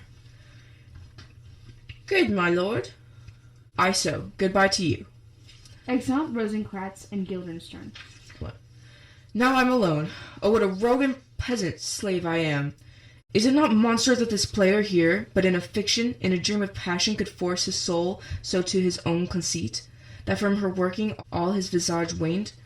Tears in his eyes, distraction as in aspect, a broken voice, and his whole function suiting with forms to his conceit? And all for nothing! For Hebecca! What's Hebecca to him, or he to Hebecca? That he should weep for her? What would he do, had he the motive and the cue for passion that I have? He would drown the stage with tears, and cleave the general ear with horrid speech, make mad the guilty, and appall the free, confound the ignorant, and amaze indeed the very facilities of eyes and ears. Yet I, a dull and muddy-mettled rascal, peak like John o' Dreams, unpregnant of my cause, and can say nothing, no, not for a king upon whose poverty and most dear life a damned defeat was made. Am I a coward? Who calls me villain, breaks my pate across, plucks off my beard and blows it in my face, tweaks me by the nose, gives me the eye at the throat, as deep as to the lungs? Who does me this? Ha, swounds, I should take it for it cannot be, but I am pigeon-livered and lack gall to make oppression bitter, or ere this it should have fatted all the region kites with the slaves of fall. Bloody, bawdy villain, remorseless, treacherous, lecherous, kindless villain, oh, vengeance! Why, what an ass am I! This is most brave, that I, the son of the dear murdered, prompted to my revenge by heaven and hell, must like a whore unpack my heart with words, and fall a-cursing like a very drab, a scullion, fine a foe, about my brains, whom I have heard that guilty creatures sitting at a play have by the very cunning of the scene been struck so to the soul that presently they have proclaimed their malefactions. For murder, though it have no tongue, will speak with most miraculous organ. I'll have these players play something like the murder of my father before mine uncle. I'll observe his looks. I'll tempt him to the quick. If a do blench, I know my course. The spirit that I have seen may be a devil, and the devil hath power to assume a pleasing shape. Ye, and perhaps, out of my weakness and my melancholy, as he is very potent with such spirits, abuses me to damn me. I'll have grounds more relative than this. The play's the king wherein I'll catch the consciousness of the king. Act 3, Scene 1. Enter Claudius, Gertrude, Polonius, Ophelia, Rosencrantz, and Guildenstern. And can you by no drift of conference get from him why he puts on this confusion, girding so harshly all his days of quiet with turbulent and dangerous lunacy? He does confess he feels himself distracted, but from what cause I will by no means speak. Nor do we find him forward to be sounded, but with a crafty madness keeps aloof, when we would bring him on to some confession of his true state. Did he receive you well? Most like a gentleman. But with much forcing of his disposition. Negative question, but of our demands most free in his reply. Did you essay him to any pastime? Madam, it so fell out that certain players were wrought on the way of these we told him, and there did seem in him a kind of joy to hear of it. They were about the court, and as I think they have already ordered this night to play before him. 'Tis most true, and he beseeched me to entreat your majesties to hear and see the matter. With all my heart, and it doth much content me to hear him so inclined. Good gentlemen, give him a further edge, and drive his purpose on to these delights. We shall, my lord. Exhaust Rosencrantz and Guildenstern. Sweet Gertrude, leave us too, for we have closely sent for Hamlet hither, that he, as 'twere by accident, may hear affront Ophelia. Her father and myself, lustful as beasts, will so bestow ourselves that, seeing unseen, we may of their encounter frankly judge, and gather by him as he has behaved, if it be the affliction of his love, or no, that thus he suffers for. I shall obey you, and for your part, Ophelia, I do wish that your good beauties may be the happy cause of Hamlet's wildness. So shall I hope your virtues will bring him to his wonted way again, to both your honours. Madam, I wish it may. Excerpt Gertrude. Ophelia, walk you here. Gracious, so please you, we will bestow ourselves.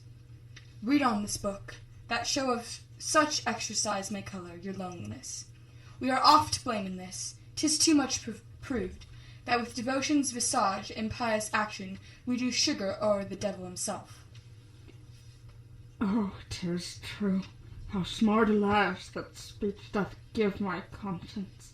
The harlot's cheek, beautied with plastering art, is not more ugly to the thing that helps it, than is my deed to my most painted word. Oh, heavy burden. I hear him coming. Let's withdraw, my lord. Claudius and Polonius withdraw. Enter Hamlet. To be or not to be, that is the question. Whether 'tis nobler in the mind to suffer the slings and arrows of outrageous fortune, or to take arms against a sea of troubles, and by opposing end them, to die, to sleep no more, and by a sleep to say we end, the heartache and the thousand natural shocks that flesh to hear to. 'Tis a consummation devoutly to be wished. To die, to sleep perchance to dream. Ay, there's the rub.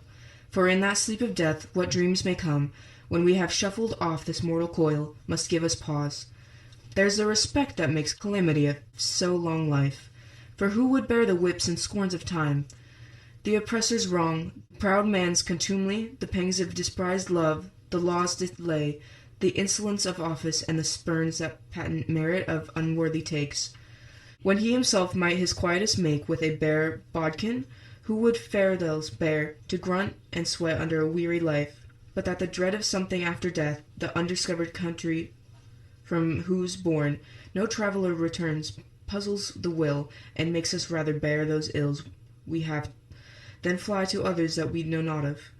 Thus conscience does make cowards of us all, and thus the native hue of resolution is sicklied o'er with the pale cast of thought, and enterprise of great pitch and moment with this regard the currents turn awry, and lose the name of action. Soft you now, the fair Ophelia, nymph in thy orisons, be all my sins remembered. Good, my lord. How does your honor for this many a day? I humbly thank you. Well, well, well. My lord, I have remembrances of yours that I have longed to redeliver. I pray you, now receive them. No, not I. I never gave you aught. My honored lord, you know right well you did, and with them words of so sweet breath composed, as made the things more rich, their perfume lost. Take these again, for to the noble mind rich gifts wax poor, which givers prove unkind. There, my lord. Ha ha! Are you honest? My lord? Are you fair? What means your lordship? That if you be honest and fair, your honesty should admit no discourse to your beauty. Could beauty, my lord, have better commerce than with honesty? Ay, truly. For the power of beauty will sooner transform honesty from what it is to a bawd, than the force of honesty can translate beauty into his likeness. This was sometime a paradox, but now the time gives it proof. I did love you once. Indeed, my lord, you made me believe so. You should not have believed me, for virtue cannot so inoculate our old stock, but we shall relish of it. I loved you not. I was the more deceived. Get thee to a nunnery. Why wouldst thou be a breeder of sinners? I am myself indifferent honest, but yet I could accuse me of such things, that it were better my mother had not borne me. I am very proud, revengeful, ambitious, and more offences at my beck than I have thoughts to put them in, imagination to give them shape, or time to act them in. What should such fellows as I do crawling beneath earth and heaven? We are arrant knaves all, believe none of us. Go thy ways to a nunnery. Where's your father? At home, my lord. Let the doors be shut upon him, that he may play the fool nowhere but in his own house. Farewell. Oh, help him, you sweet heavens! If thou dost marry, I'll give thee this plague for thy dowry. Be thou as chaste as ice, as pure as snow. Thou shalt not escape calumny. Get thee to a nunnery, go. Farewell.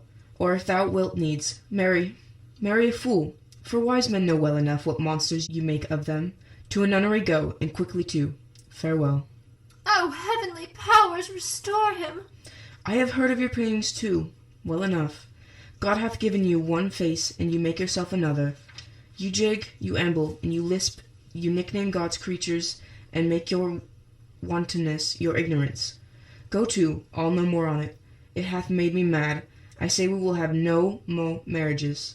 That those are married already. All but one shall live, the rest shall keep as they are. To a nunnery, go. Exit Hamlet. Oh, what a noble mind is here o'erthrown! The courtiers, soldiers, scholars, eye, tongue, sword, the expectancy and rose of the fair state, the glass of fashion, the mould of form, the observed all of the observers, quite down, and I of ladies most deject and wretched, that sucked the honey of his music vows, now see that noble and most sovereign reason, like sweet bells jangled, out of tune and harsh, that unmatched form and feature of blown youth blasted with ecstasy. Oh, woe is me! To have seen what I have seen, see what I see. Claudius and Polonius come forward.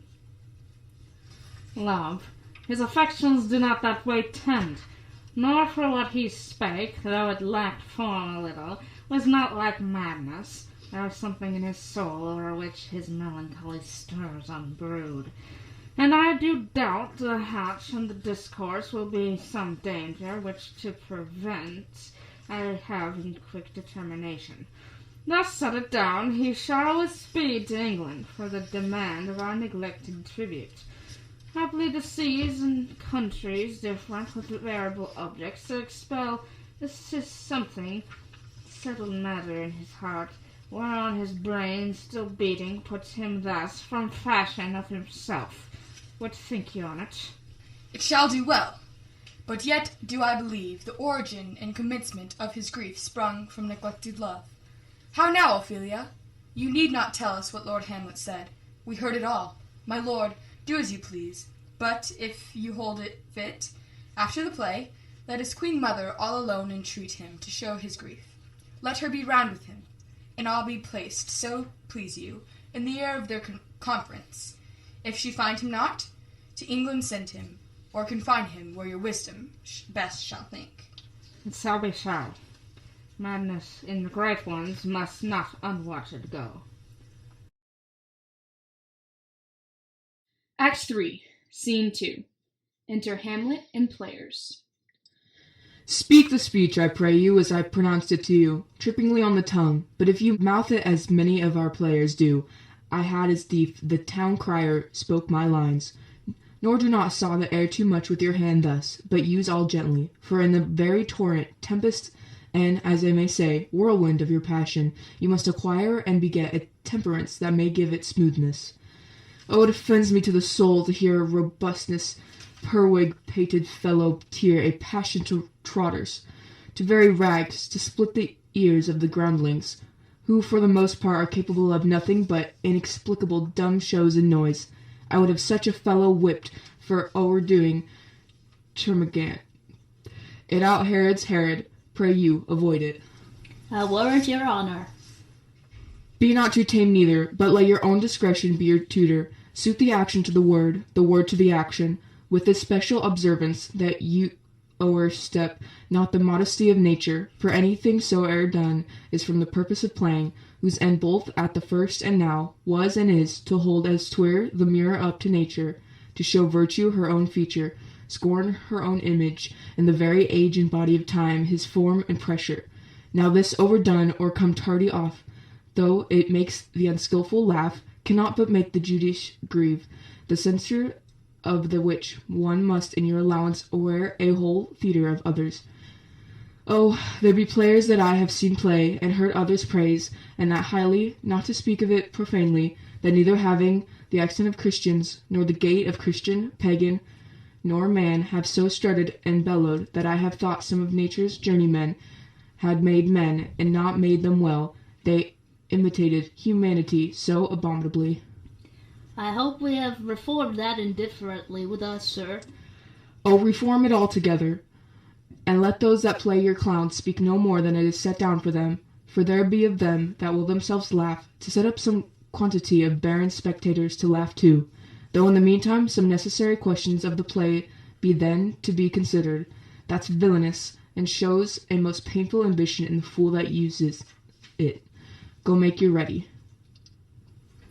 Exeunt players. Enter Polonius, Rosencrantz, and Guildenstern. How now, my lord? Will the king hear this piece of work?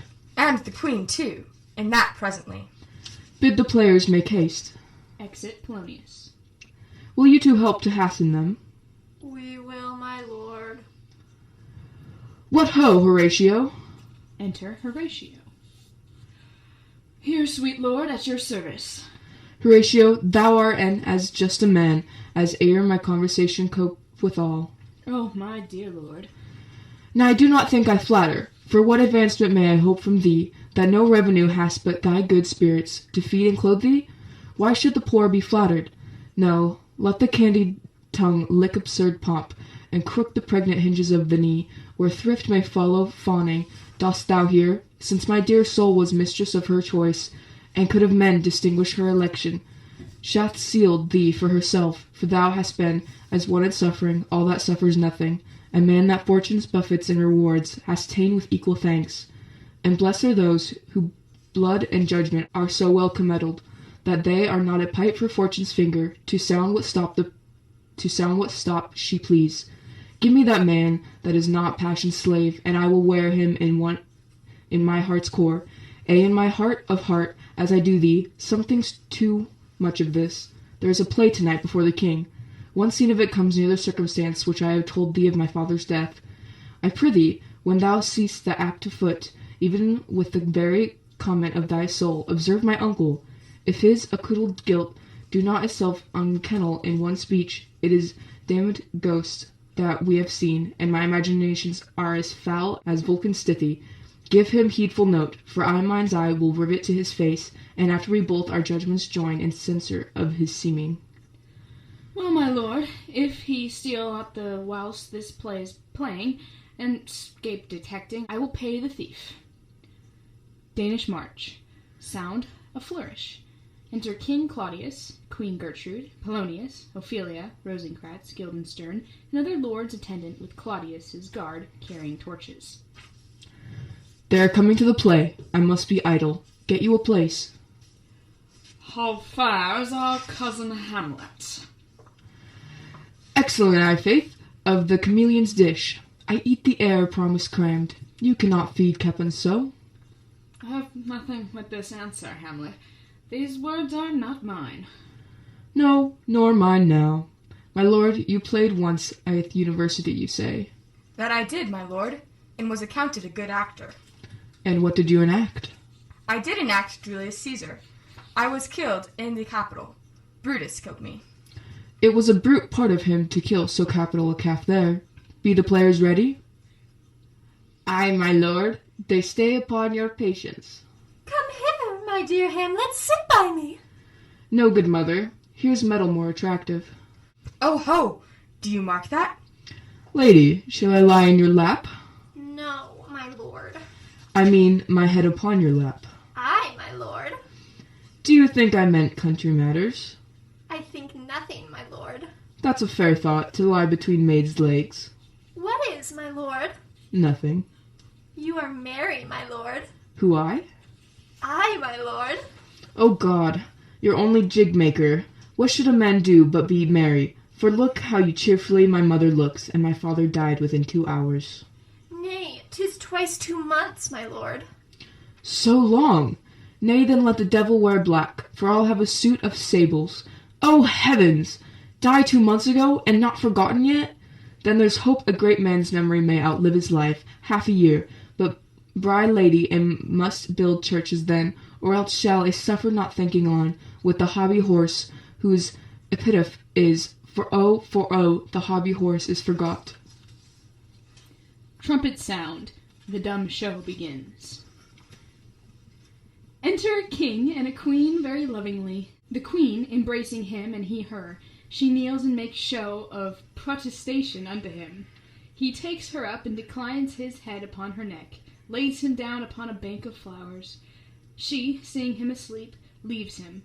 Anon comes in a fellow, takes off his crown, kisses it, pours poison in the king's ears, and exits. The queen returns, finds the king dead, and makes passionate action. The poisoner, with some 2 or 3 mutes, comes in again, seeming to lament with her.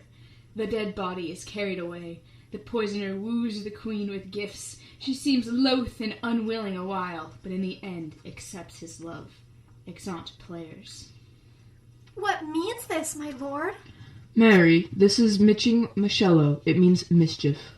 Belike this show imports the argument of the play. Enter prologue. What shall we know by this fellow? The players cannot keep counsel. They'll tell all. Will he tell us what the show meant? Aye, or any show that you'll show him. Be not you ashamed to show.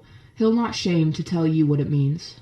You are not. I'll mark the play. For us and for our tragedy, here stooping to your clemency, we beg your hearing patiently.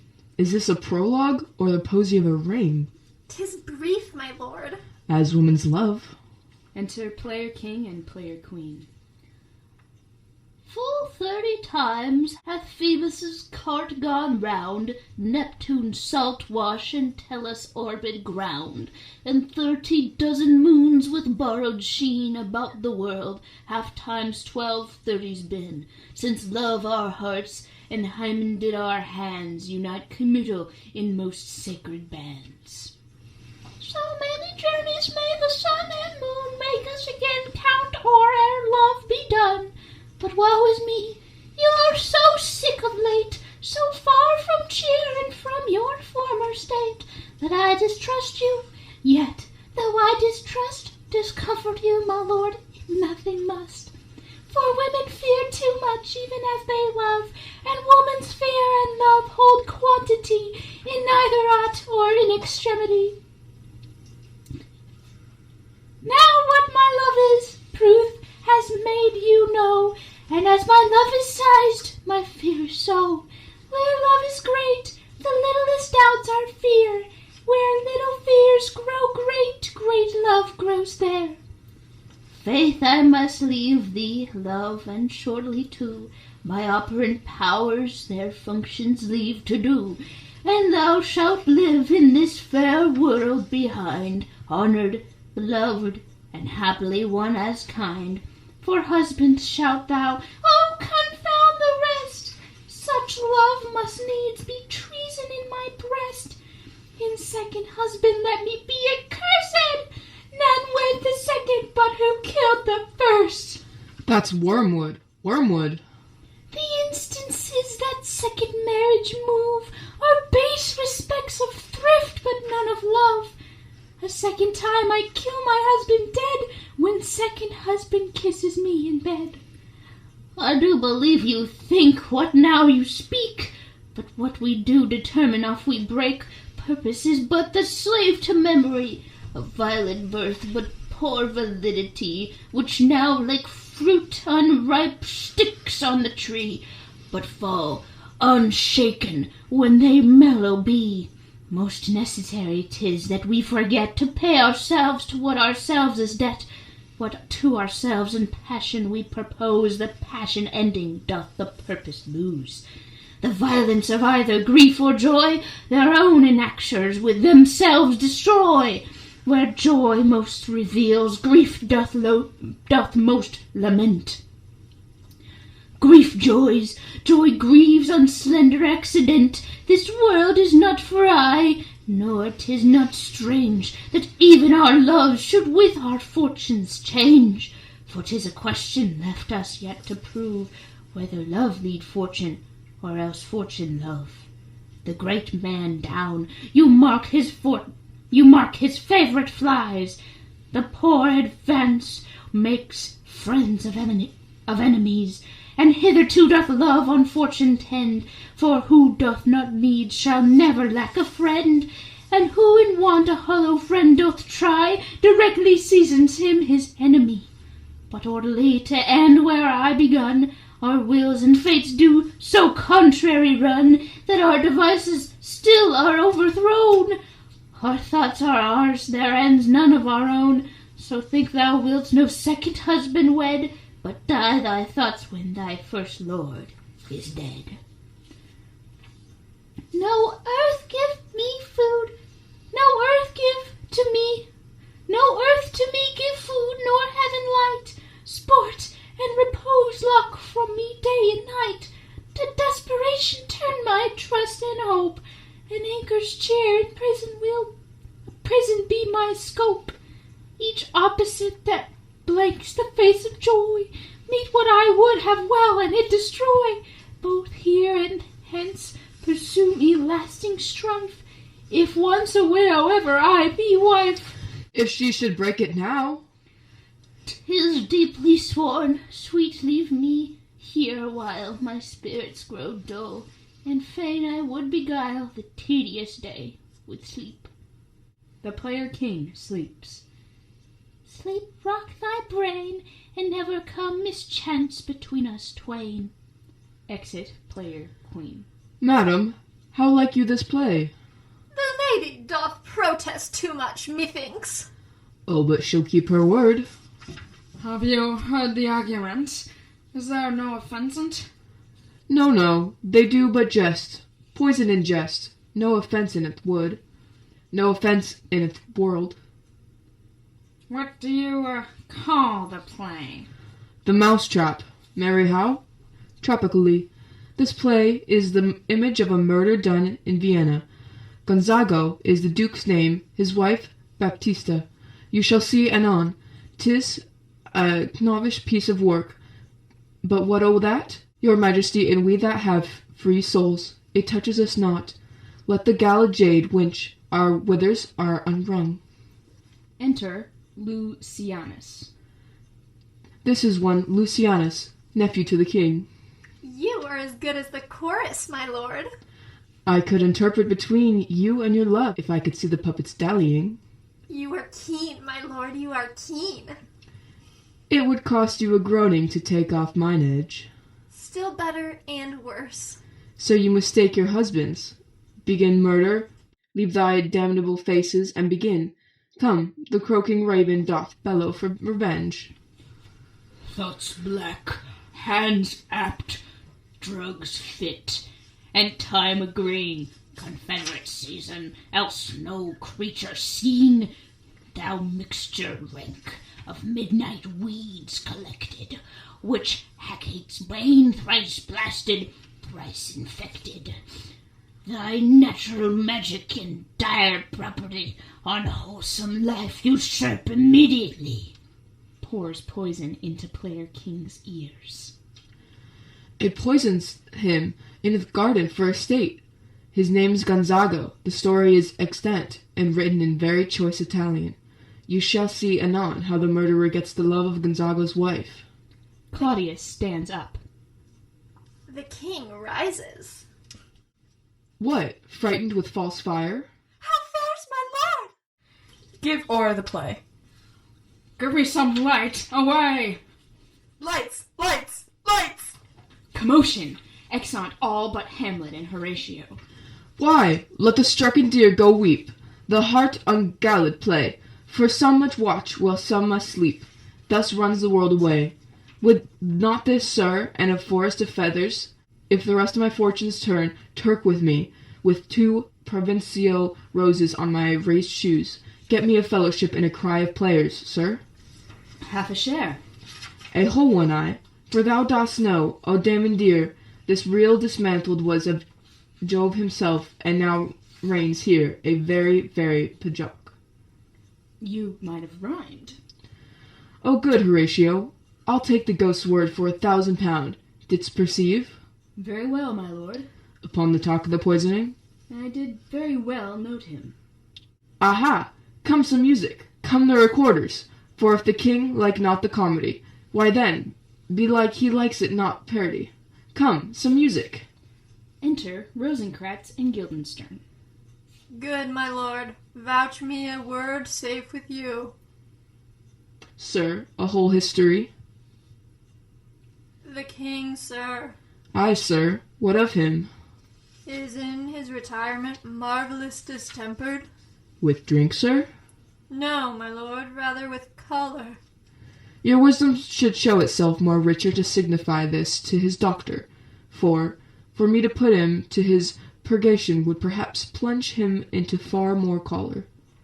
Good, my lord. Put your discourse into some frame, and start not so wildly from my affair. I am tame, sir. Pronounce. The queen, your mother, in most great affliction of spirit, hath sent me to you.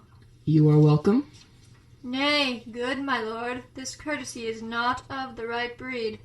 If it shall please you to make me a wholesome answer, I will do your mother's commandment. If not, your pardon in my return shall be the end of my business. Sir, I cannot. What, my lord? Make you a wholesome answer. My wit's diseased. But, sir, such answer as I can make you shall command. Or rather, as you say, my mother, therefore no more. But to the matter, my mother, you say? Then thus she says, your behaviour hath struck her into amazement and admiration. O wonderful son, that can so astonish a mother! But is there no sequel at the heels of this mother's admiration? Impart. She desires to speak with you in her closet ere you go to bed. We shall obey. Were she 10 times our mother, have you any further trade with us? My lord, you once did love me. And do still, by these pickers and sealers. Good, my lord. What is your cause of distemper? You do surely bar the door upon your own liberty if you deny your griefs to your friend. Sir, I lack advancement. How can that be, when you have the voice of the king himself for your succession in Denmark? Re-enter the players with recorders. Aye, sir, but while the grass grows, the proverb is something musty. Oh, the recorders! Let me see one. Takes the recorder. Aside to Rosencrantz and Guildenstern. To withdraw you. Why do you go about to recover the wind of me, as if you would drive me into a toil? Oh, my lord, if my duty be too bold, my love is too unmannerly. I do not well understand that. Will you play upon this pipe? My lord, I cannot. I pray you. Believe me, I cannot. I do beseech you. I know no touch of it, my lord. 'Tis as easy as lying. Govern these vantages with your fingers and thumb. Give it breath with your mouth, and it will discourse most eloquent music. Look you, these are the stops.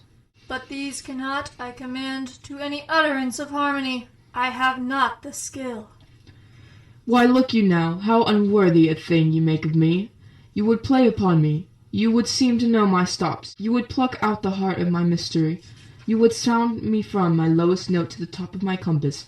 And there is much music, excellent voice, in this little organ, yet cannot you make it speak? Blood, do you think I am easier to be played on than a pipe? Call me what instrument you will, though you can fret me, you cannot play upon me. Enter Polonius. God bless you, sir. My lord, the queen would speak with you, and presently. Do you see yonder cloud that's almost in shape of a camel? By the mass, and 'tis like a camel indeed. Methinks it is a weasel. It is backed like a weasel. Or like a whale. Very like a whale. Then I will come to my mother by and by. They fool me to the top of my bent. I will come by and by. I will say so. By and by is easily said. Leave me, friends. Exeunt all but Hamlet. 'Tis now the very witching time of night, when churchyards yawn, and hell itself breathes out contagion to this world. Now could I drink hot blood and do such bitter business as the day would quake to look on. Soft now to my mother. O heart, lose not thy nature. Let not over the soul of Nero enter this firm bosom. Let me be cruel, not unnatural. I will speak daggers to her, but use none. My tongue and soul in this be hypocrites. How would my words somever she be shent, to give them seals, never my soul consent. Exit. Act 3. Scene 3. Enter Claudius, Rosencrantz, and Guildenstern. I like him not, nor stands it safe with us to let his madness range. Therefore prepare you. I, your commission, will forthwith dispatch, and he to England shall along with you. The terms of our state may not endure. Hazard so dangerous as doth hourly grow out of his lunacies. We will ourselves provide, most holy and religious fear it is, to keep those many, many bodies safe that live and feed upon your majesty. The single and peculiar life is bound, with all the strength and armor of the mind to keep itself from annoyance, but much more that spirit upon whose will depends and rests the lives of many. The cess of majesty dies not alone, but like a gulf doth the run. What's near it with it? It is a massy wheel, fixed on the summit of the highest mount, to whose huge spokes 10,000 lesser things are mortised and adjoined, which, when it falls, each small annexment, petty consequence, attends the boisterous ruin. Never alone did the king sigh, but with a general groan. Arm you, I pray you, to the speedy voyage, for we will fetters put upon this sphere, which now goes too free-footed. We will haste us. Exeunt Rosencrantz and Guildenstern. Enter Polonius. My lord, he's going to his mother's closet. Behind the arras I'll convey myself to hear the process, or I'll warrant she'll tax him home. And, as you said, and wisely was it said, 'tis meet some more audience than a mother, since nature makes them partial, should hear the speech. Advantage. Fare you well, my liege. I'll call upon you ere you go to bed. and tell you what I know. Thanks, my dear lord. Exit Polonius. Oh, my offence is rank. It smells to heaven. It hath the primal eldest curse upon it, a brother's murder. Pray can I not? Though inclination be as sharp as will, my stronger guilt defeats my strong intent. And, like a man to double business bound, I stand in pause where I shall first begin, and both neglect. What if this cursed hand were wickeder than itself with brother's blood? Is there not rain enough in the sweet heavens to wash it white as snow? Whereto serves mercy but to confront the visage of offence? And what's in prayer but this twofold force, to be forestalled ere we come to fall, or pardoned being down, then I'll look up. My fault is past, but oh, what form of prayer can serve my turn? Forgive me my foul murder. That cannot be, since I am still possessed of those effects for which I did the murder, my crown, mine own ambition, and my queen. May one be pardoned and retain the offence? In the corrupted currents of this world, offence's gilded hand may shove by justice, and oft 'tis seen the wicked prize itself buys out the law. But 'tis not so above. There is no shuffling. There the action lies in his true nature, and we ourselves compelled, even to the teeth and forehead of our faults, to give an evidence. What then? What rests? Try what repentance can. What can it not? Yet what can it when one cannot repent? O wretched state! O bosom black as death! O limed soul that, struggling to be free, art more engaged! Help, angels, make essay, bow stubborn knees, and a heart with strings of steel be soft as sinews of the newborn babe. All may be well. Kneels. Enter Hamlet. Now might I do it, Pat. Now it is a praying, and now I'll do it, and so it goes to heaven, and so am I revenged. That would be scanned. A villain kills my father, and for that I's soul, son, do the same villain send to heaven. Why, this is hire and salary, not revenge. A took my father grossly, full of bread, with all his crimes broad blown, as flush as May, and now his audit stands, who knows save heaven? But in our circumstance and course of thought, 'tis heavy with him. And am I then revenged to take him in his purging of his soul, when he is fit and seasoned for his passage? No. Upon sword, and know thou a more horrid hent, when he is drunk, asleep, or in his rage, or in that incestuous pleasure of his bed, at game of swearing, or about some act that has no relish of salvation in it, then trip him that his heels may kick at heaven, and that his soul may be damned and black as hell whereto it goes. My mother says, this physic but prolongs thy sickly days. Exit Hamlet. My words fly up, my thoughts remain below. Words without thoughts never to heaven go. Exit. Act 3, Scene 4. Enter Gertrude and Polonius. He will come straight. Look you lay home to him. Tell him his pranks have been too broad to bear with, and that your grace hath screened and stood between much heat and him. I'll sconce me even here. Pray you, be round with him. Mother, mother, mother! I'll warrant you. Fear me not. Withdraw. I hear him coming. Polonius hides behind the arras. Enter Hamlet. Now, mother, what's the matter? Hamlet, thou hast thy father much offended. Mother, you have my father much offended. Come, come, you answer me with an idle tongue. Go, go, you question with a wicked tongue. Why, how now, Hamlet? What's the matter now? Have you forgot me? No, by the rood, not so. You are the queen, your husband's brother's wife, and, would it were not so, you are my mother. Nay, then, I'll set those to you that can speak. Come, come and sit you down. You shall not budge. You will not till I set you up a glass, where you may see the inmost part of you. What wilt thou do?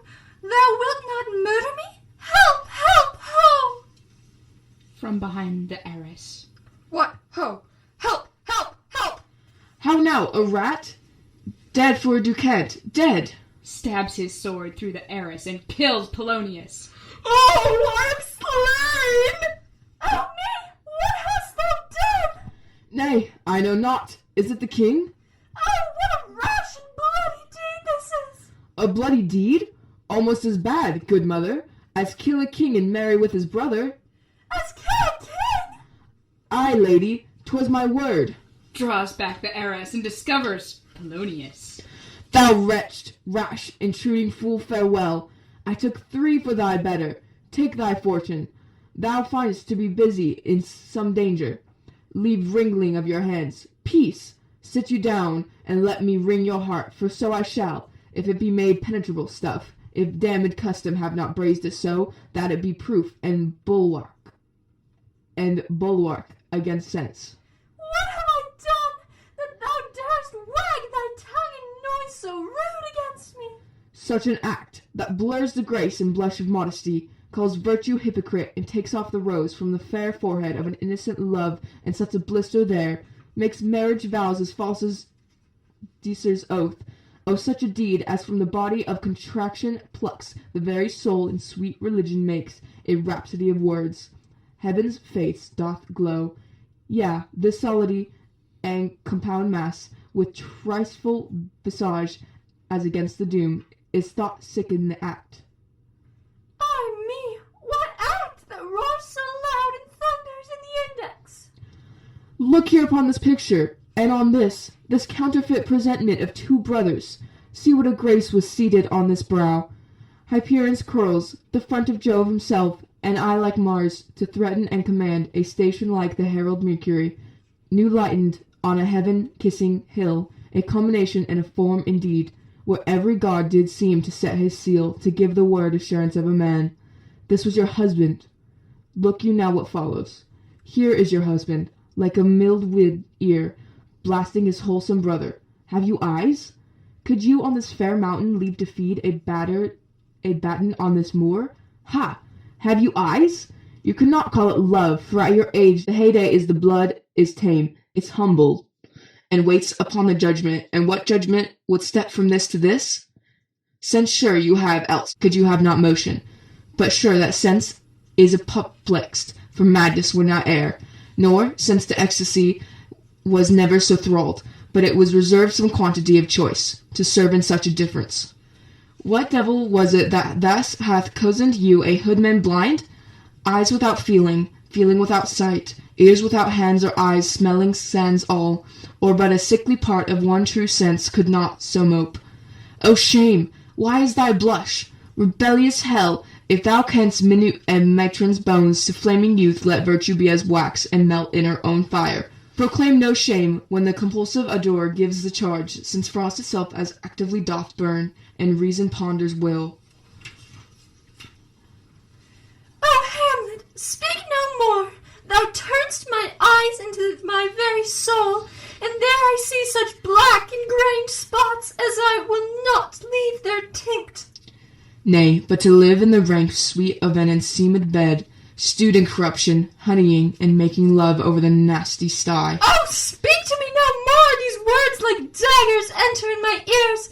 No more, sweet Hamlet. A murderer and a villain, a slave that is not 20th part the tithe of your precedent lord, a vice of kings, a cut purse of the empire and the rule, that from a shelf the precious diadem stole and put it in his pocket. No more! A king of shreds and patches, save me, however me, with your wings, you heavenly guards. What would your gracious figure? Enter Ghost. Alas, he's mad! Do you not come your tardy son to chide, that lapse in time and passion lets go by, the important acting of your dread command? Oh, say! Do not forget this visitation is but to whet thy almost blunted purpose. But look, amazement on thy mother sits. Oh, step between her and her fighting soul. Conceit in the weakest body's strongest works. Speak to her, Hamlet. How is it with you, lady? Alas, how is't with you, that you do bend your eye on vacancy, and with the incorporeal air do hold discourse? Forth at your eyes your spirits wildly peep, and as the sleeping soldiers in the alarm, your bedded hairs like life in excrements. Stand up and stand at end. O gentle sun, upon the heat and flame of thy distemper, sprinkle cool patience. Whereon do you look? On him, on him! Look you how pale he glares! His form and cause conjoined, preaching to stones, would make them capable. Do not look upon me, lest with this piteous action you convert my stern effects. Then what have I to do will want true colour, tears perchance for blood. To whom do you speak this? Do you see nothing there? Nothing at all, yet all that I see. Nor did you nothing hear? No, nothing but ourselves. Why, look you there! Look how it steals away! My father in his habit as he lived. Look where he goes, even now at the portal. Exit Ghost. This is the very coinage of your brain. This bodiless creation, ecstasy, is very cunning in. Ecstasy?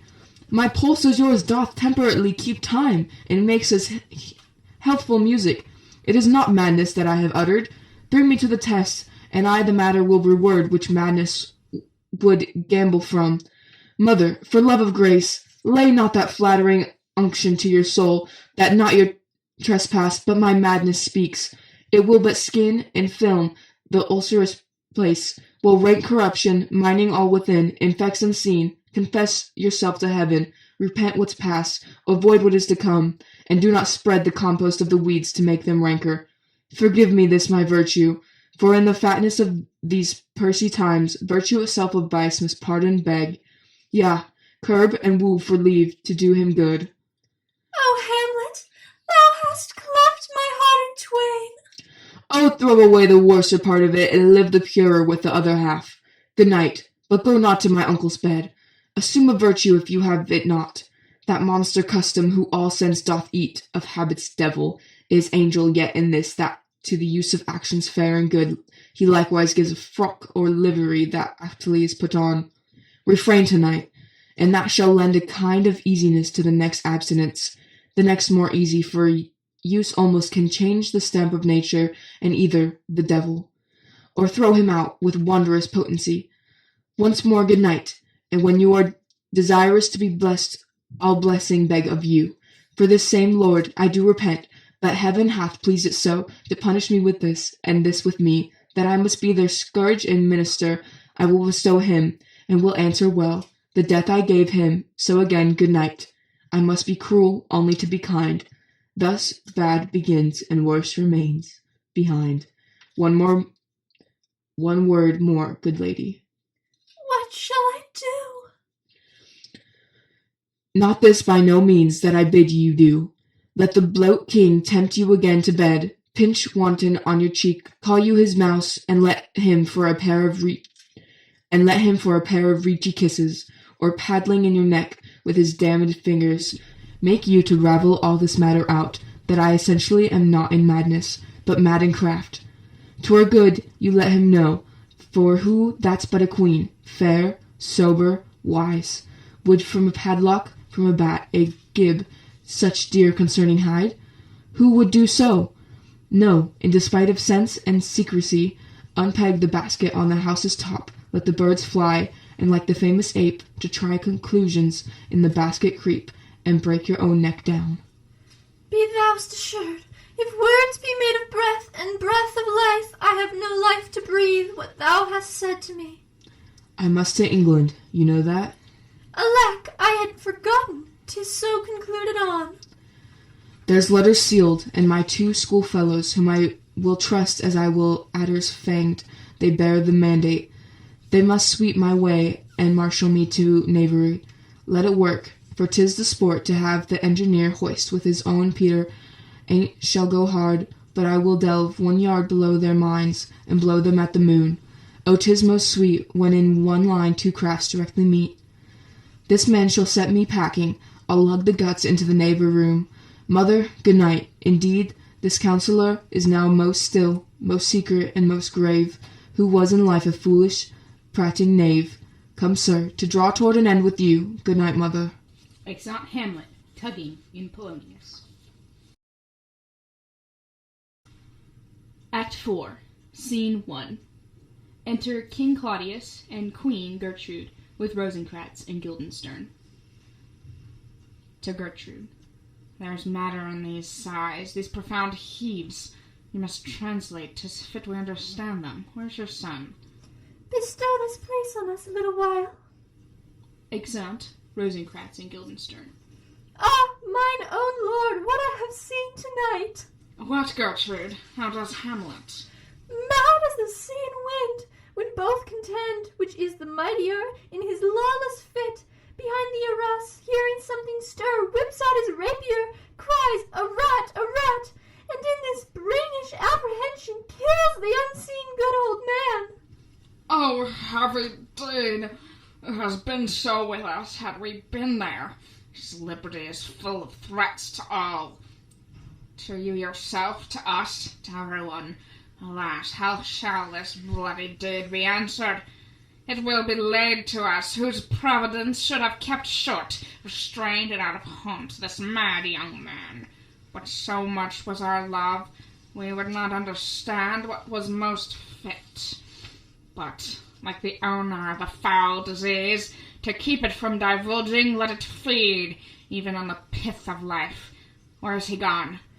To draw apart the body he hath killed, o'er whom his very madness, like some ore among the mineral of metals base, shows itself pure. He weeps for what is done.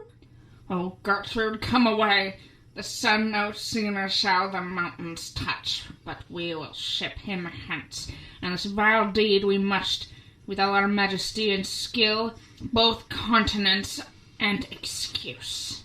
Ho, Guildenstern! Enter Rosencrantz and Guildenstern.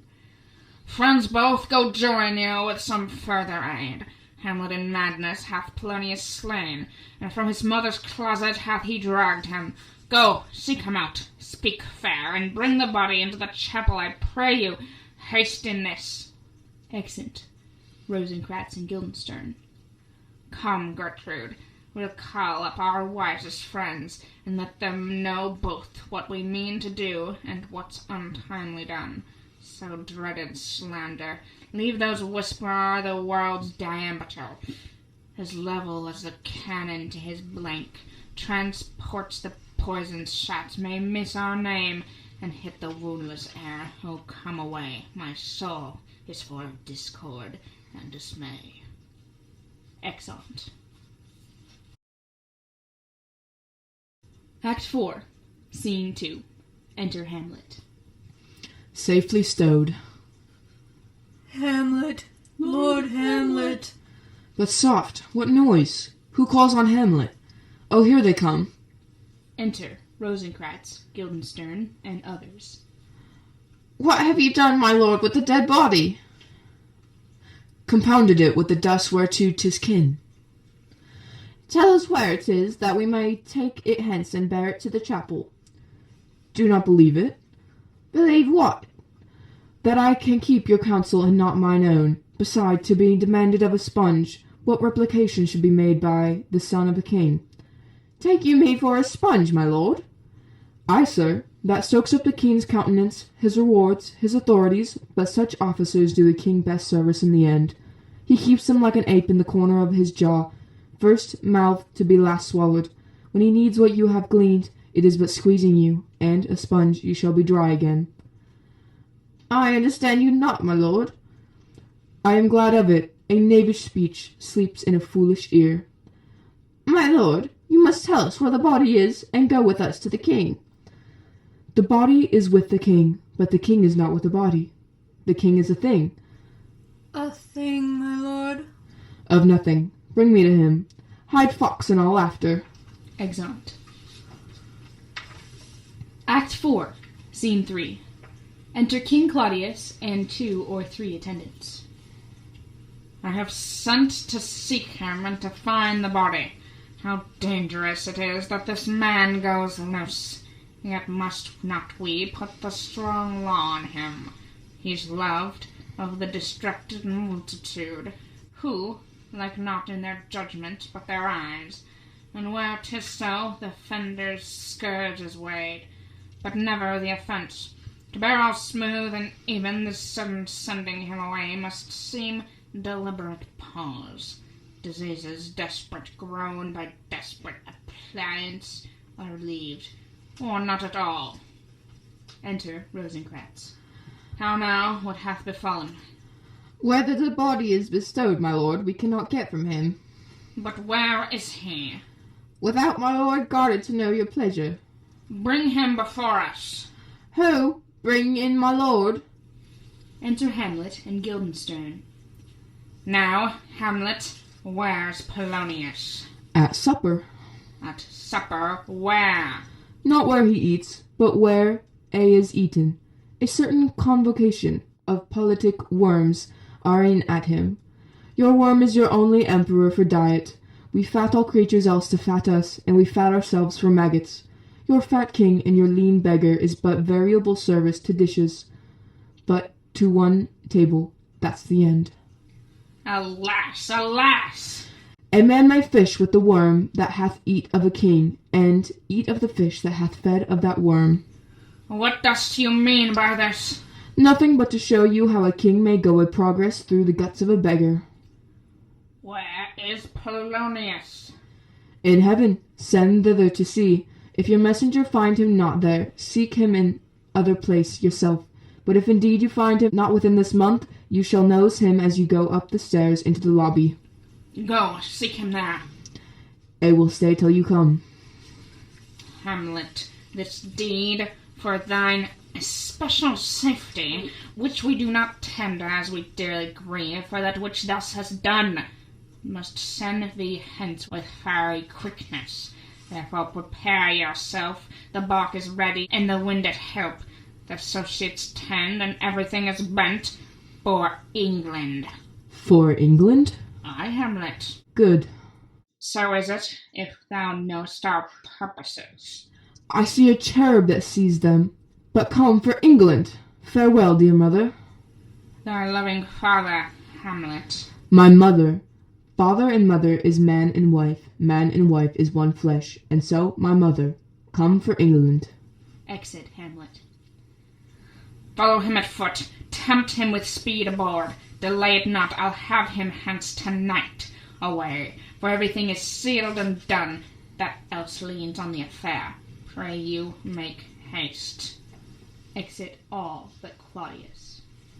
And England, if my love thou holdest at aught, as my great power thereof may give thee sense, since yet thy cockatrice looks raw and red, after the Danish sword, and thy free awe pays homage to us, thou mayst not coldly set our sovereign process, which imports at full, by letters congruing to that effect, the present death of Hamlet. Do it, England, for like the hectic in my blood he rages, and thou must cure me, till I know 'tis done, how my helps, my joys were ne'er begun. Exit. Act 4, Scene 4. Enter Fortinbras with his army and a captain. Go, captain, for me greet the Danish king. Tell him that by his license Fortinbras craves the conveyance of a promised march over his kingdom. You know the rendezvous. If that his majesty would aught us with us, we shall express our duty in his eye, and let him know so. I will do it, my lord. Go softly on. Exit all except the captain. Enter Hamlet, Rosencrantz, Guildenstern, and others. Good sir, whose powers are these? They are of Norway, sir. How purpose, sir, I pray you? Against some part of Poland. Who commands them, sir? the nephew to old Norway, Fortinbras. Goes it against the main of Portland, sir, or for some frontier? Truly to speak, and with no addition, we go to gain a little patch of ground that hath in it no profit but the name. To pay 5 ducats, 5, I would not farm it, nor will to yield to Norway or to the Pole. At ranker rate, should it be sold in fee. Why then the Pole Act never will defend it. Yes, it is already garrisoned. 2,000 souls and 20,000 ducats will not debate the question of this straw. This is the imposthume of much wealth and peace, that inward breaks and shows no cause without. Why the man dies, I humbly thank you, sir. God be with you, sir. Exit Captain. Will it please you go, my lord? I'll be with you straight. Go a little before. Exit all except Hamlet. How all occasion do inform against me, and spur my dull revenge. What is a man, if his chief good and market of his time be but to sleep and feed? A beast no more. Sure he has made us with such large discourse, looking before and after give us not that capability and godlike reason, to fuss in us ensued. Now whether it be bestial oblivion, or some craven scuffle of thinking too precisely on the event, a thought which courted hath but 1 part wisdom, and ever 3 parts coward, I do not know. Why yet I live to say this thing's to do, sith I have cause, and will, and strength, and means, to do it. Examples gross, as earth extort me, witness this army of such mass and carge, led by a delicate and tender prince, whose spirit with divine ambition puffed, makes mouths at the invisible event, exposing what is mortal and unsure to all that fortune, death, and danger dare, even for an egg-shell. Rightly to be great is not to stir without great argument, but greatly to find quarrel in a straw with honours at the stake.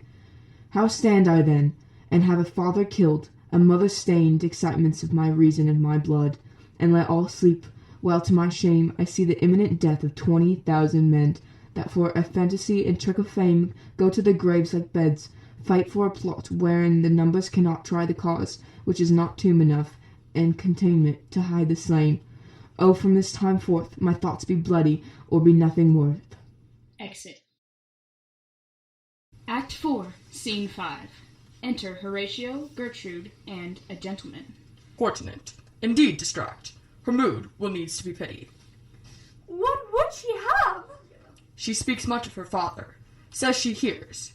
There's tricks in the world, and hymns and beats her heart, spurns enviously at straws, speaks things in doubt, that carry but half sense. Her speech is nothing, yet the unshaped use of it doth move in the hearers to collection.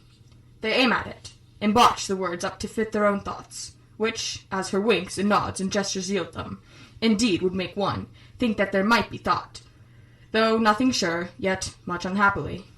'Twere good she were spoken with, for she may strew dangerous conjectures and ill-breeding minds. Let her come in.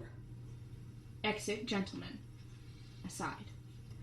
To my sick soul, as sin's true nature is, each toy seems prologue to some great amiss. So full of artless jealousy is guilt, it spills itself in fear to be split. Enter Ophelia, distracted. Where is the beauteous majesty of Denmark? How now, Ophelia? How should I your true love know from another one? By his buckle, hat, and staff, his sandals shone. Alas, sweet lady, what imports this song? Say you, nay, pray you, Mark, he is dead and gone, lady, he is dead and gone. At his head a green grass turf, at his heels a stone. Oh, oh!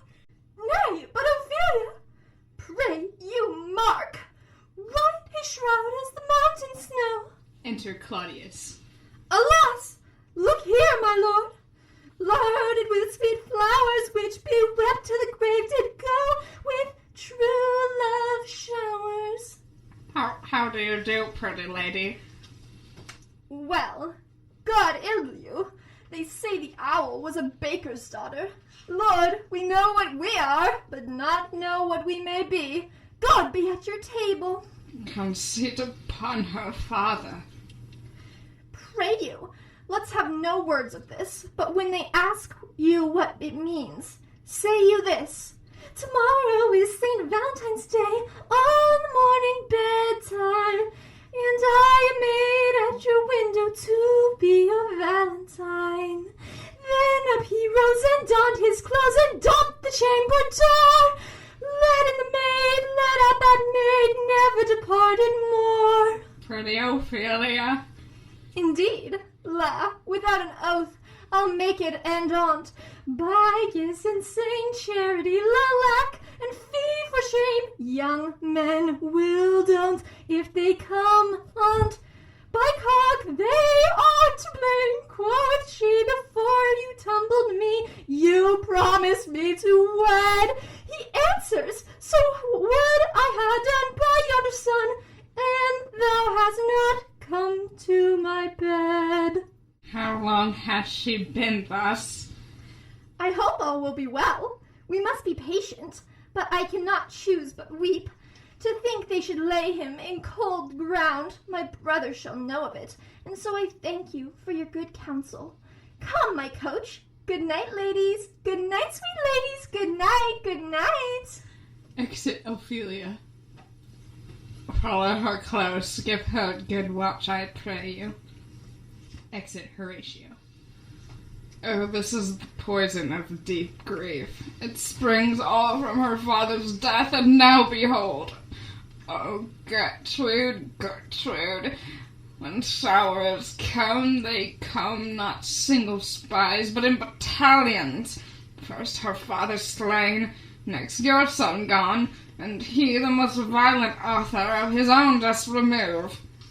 The people muddied, thick and unwholesome in their thoughts and whispers, for good Polonius's death, and we have but done greenly in hugger-mugger to inter him. For Ophelia, divided from herself and her fair judgment, without the which we are pictures or mere beasts. Last, and as much containing as all these, her brother is in secret come from France, feeds on his wonder, keeps himself in clouds, and wants not buzzers to infect his ear with pestilent screeches of his father's death, wherein necessity of matter beggared will nothing stake our person to arraign in ear and ear.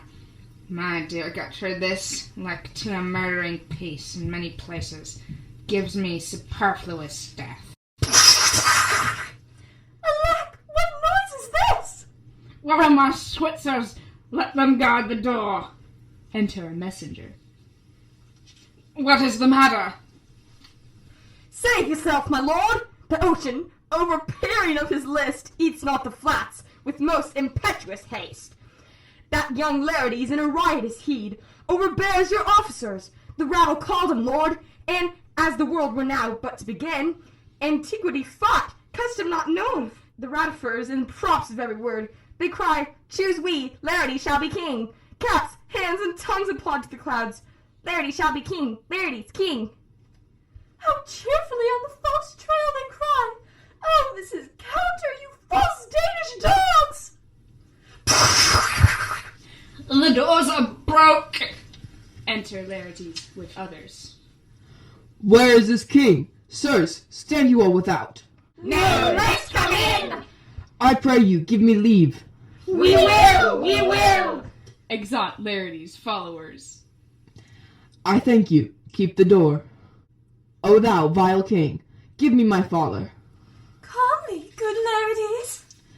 That drop of blood that calm proclaims me bastard, cries cuckold to my father, brands the harlot, even here between the chaste, unsmirched brow of my true mother. What is the cause, Laertes, that thy rebellion looks so giant-like? Let him go, Gertrude. Do not fear our person. There's such divinity doth hedge a king, that treason can but peep to what it would. Makes little of his will. Tell me, Laertes, why thou thus incensed? Let him go, Gertrude. Speak, man. Where is my father?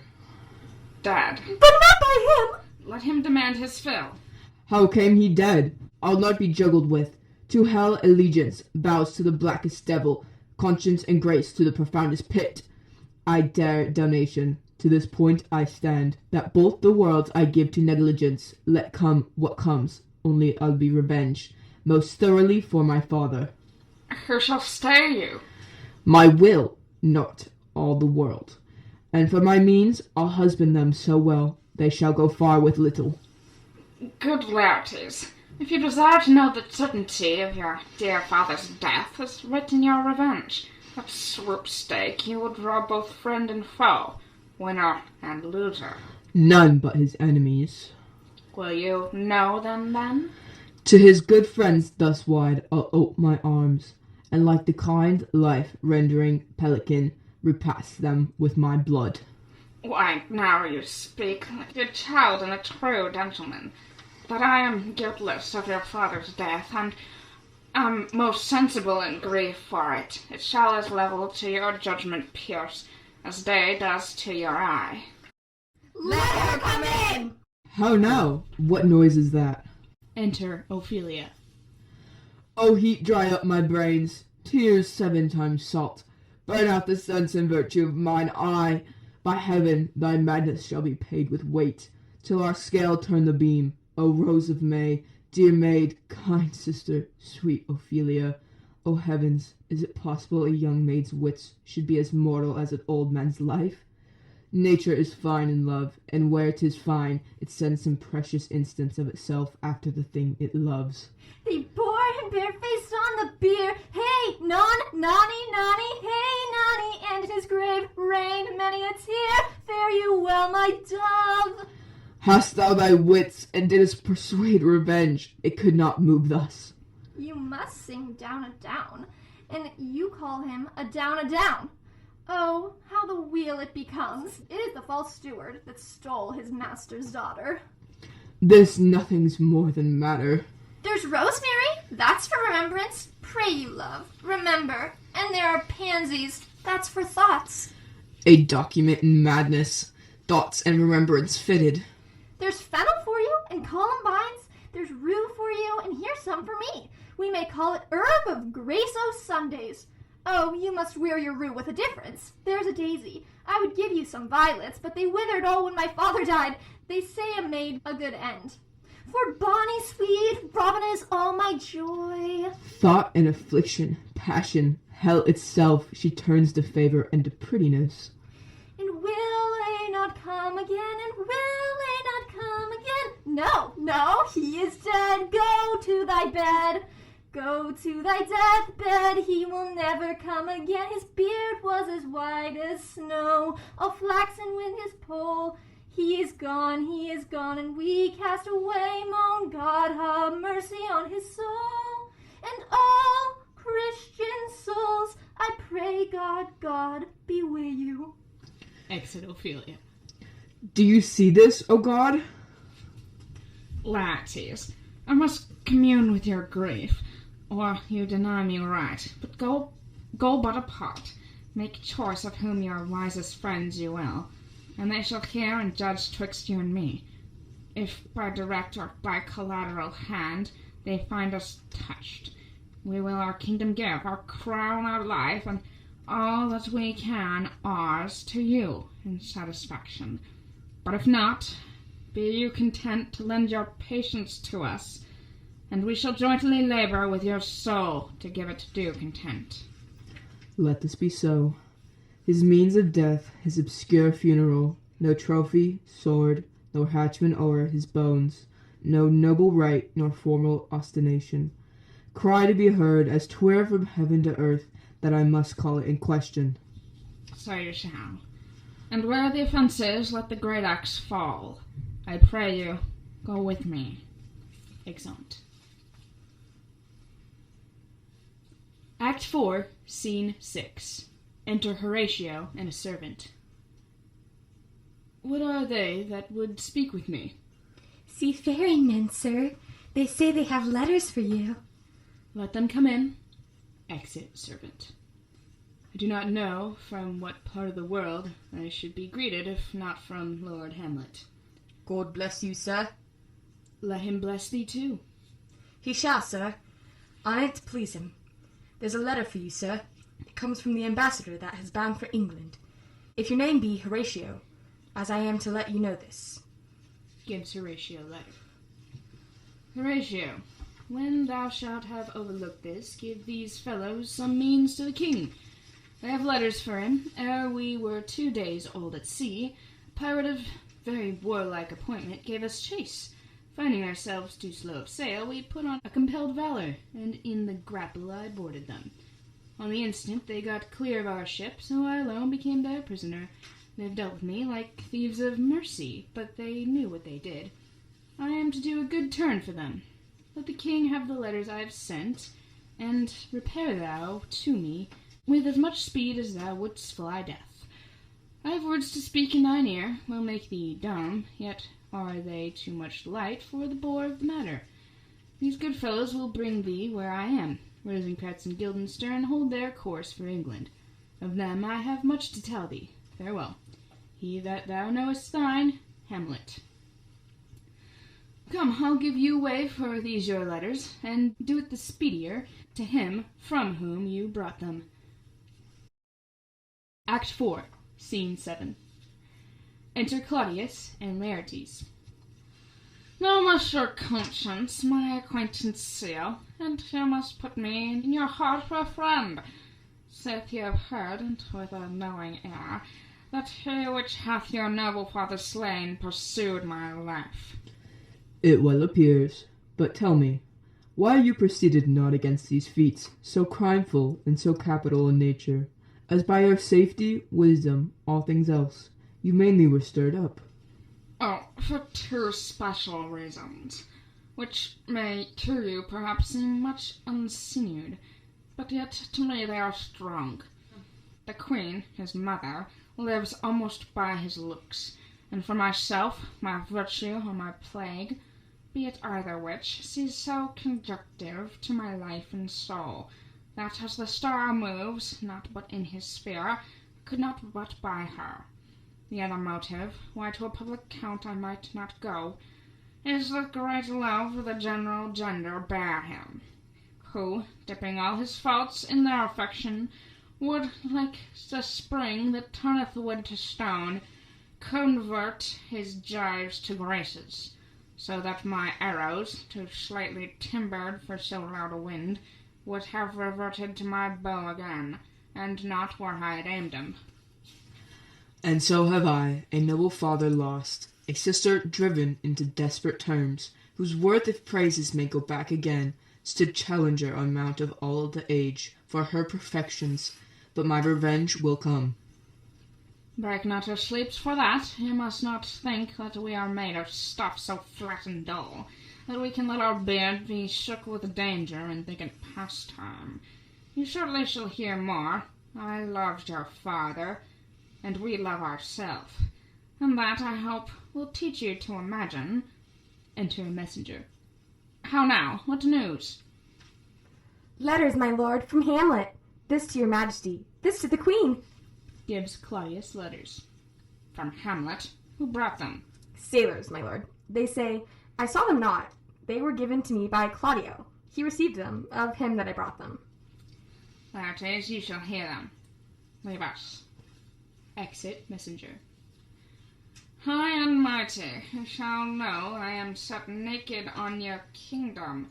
Tomorrow shall I beg leave to see our kingly eyes, when I shall, first asking your pardon thereunto, recount the occasion of my sudden and more strange return. Hamlet, what should this mean? Are all the rest come back, or is it some abuse and no such thing? Know you the hand? 'Tis Hamlet's character, naked. And in a postscript here he says, aloud. Can you advise me? I'm lost in it, my lord, but let him come. It warms the very sickness in my heart that I shall live and tell him to his teeth, thus didst thou. If it be so, Laertes, as how it should be so, how otherwise will you be ruled by me? Ay, my lord, so you will not rule me to a peace. To thine own peace. If he be now returned, as checking at his voyage, and that he means no more to undertake it, I will work him to an exploit, now ripe in my devise, under the which he shall not choose but fall, and for his death no wind of blame shall breathe, but even his mother shall uncharge the practice and call it accident. My lord, I will be ruled. The father, if you could devise it so, that I might be the organ. It falls right. You have been talked of since your travel much, and that, in Hamlet's hearing, for a quality wherein they say, you shine.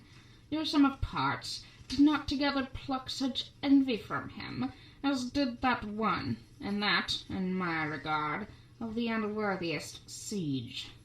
What part is that, my lord? A very ribbon in the cap of youth, yet needful too, for a youth no less becomes the light and careless livery that it wears. That settled age, his stables and his weeds, importing health and graveness. 2 months since, there was a gentleman of Normandy. I've seen myself and served against the French, and they can well on horseback, but this gallant had witchcraft in it. He grew unto his seat, and to such wondrous doing brought his horse, as he had been incorpsed and demi-natured with the brave beast. So far he topped my thought, that I, in forgery of shapes and tricks, come short of what he did. A Norman, was it? A Norman. Upon my life, Lamord. The very same. I know him well. He is the brooch indeed and gem of all the nation. He made confession of you, and gave you such a masterly report for art and exercise in your defence, and for your rapier most especially, that he cried out 'twould be a sight indeed, if one could match you. The screamers of their nation, he swore, had neither motion, guard, nor eye, if you opposed them. Sir, this report of his did Hamlet so envenom with his envy, that he could nothing do but wish and beg your sudden coming o'er to play with him. Now out of this... What of this, my lord? There it is. Was your father dear to you, or are you like the painting of a sorrow, a face without a heart? Why ask you this? Not that I think you did not love your father, but that I know love is begun by time, and that I see in passages of proof time qualifies the spark and fire of it. There lives within the very flame of love a kind of wick or snuff that will abate it, and nothing is at like a goodness still, for goodness, growing to pleasure, dies in his own too much. That we should do when we would, for this wood changes, and have abatements and delays as many as there are tongues, our hands, our accidents. And then this should is like a spendthrift sigh that hurts by easing. But to the quick is of the ulcer. Hamlet comes back. What would you undertake to show yourself indeed your father's son, more than in words? Well, to cut his throat in church. No place indeed should murder sanctuaries. Revenge should have no bounds. But, good Laertes, will you do this, keep close within your chamber. Hamlet returned shall know you are come home. We'll put on those shall praise your excellence, and set a double varnish on the fame the Frenchman gave you, bring you and fine together, and wager on your heads. He, being remiss, most generous and free from all contriving, will not pursue the foils, so that with ease, or with a little shuffling, you may choose a sword unbaited, and in a pass of practice requite him for your father. I will do it, and for that purpose I'll anoint my sword. I bought an unction of a mountebank, so mortal that but dip a knife in it, where it draws blood no caplasm so rare, collected from all simples that have virtue, under the moon can save the thing from death, that is but scratched withal. I'll touch my point with this contagion, that if I gall him slightly, it may be death. Let's further think of this, weigh what convenience both of time and means may fit us to our shape. If this should fail, and that our drift look through our bad performance, 'twere better not essayed. Therefore, this project should have a back, or second, that might hold of this should blast and proof. Soft, let me see. We'll make a solemn wager on your cunnings. I hat. When in your motion you are hot and dry, as make your bouts more violent to that end, and he calls for drink. I'll have prepared him a chalice for the nonce, whereon, but sipping, if he by chance escape your venomed stuck, our purpose may hold there. But say, what noise? Enter Gertrude. A wound doth tread upon another's heel, so fast they follow. Your sister's drowned, Larides. Drowned? Oh, where? There is a willow grows aslant a brook, that shows his hoar leaves in a glassy stream. There with fabric garlands did she come of crowd flowers, nettles, daisies, and long purples, that liberal shepherds give a grosser name, but our cold maids do dead men's fingers call them. There on the pension bows her coronet weeds, clamoring to hang, an envious sliver broke, when down her weedy trophies and herself fell into the weeping brook. Her clothes spread wide and mermaid-like, a while they bore her up, which time she chanted snatches of old tunes, as one incapable of her own distress, or like a creature native and endued unto that element, but long it could not be, till that her garments, heavy with their drink, pulled the poor wretch from her melodious lay to muddy death. Alas, then she is drowned? Drowned! Drowned! Too much of water hast thou, poor Ophelia, and therefore I forbid my tears. But yet, it is our trick. Nature her custom holds. Let shame say what it will. When these are gone, the woman will be out. Adieu, my lord. I have a speech of fire that fain would blaze, but that this folly doubts it. Exit Larides. Let's follow, Gertrude.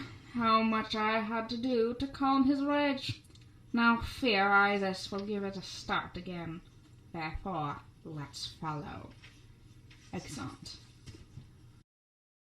Act 5, Scene 1. Enter a gravedigger and the other gravedigger. Is she to be buried within Christian burial that wilfully seeks her own salvation? I tell thee she is. Therefore make her grave straight. The crowner hath sat on her and finds it Christian burial. How can that be, unless she drowned herself in her own defense? Why, 'tis so. It must be se offendendo. It cannot be else. For here lies the point. If I drown myself wittingly, it argues an act. And an act hath 3 branches. It is to act, to do, to perform. Argal, she drowned herself wittingly. Nay, but hear you, good man Delver. Give me leave. Here lies the water. Good. Here stands the man. Good. If the man go to this water and drown himself, it is will he, nil he goes. Mark you that. But if the water come to him and drown him, he drowns not himself. Argal, that he that is not guilty of his own death shortens not his own life. But is this the law?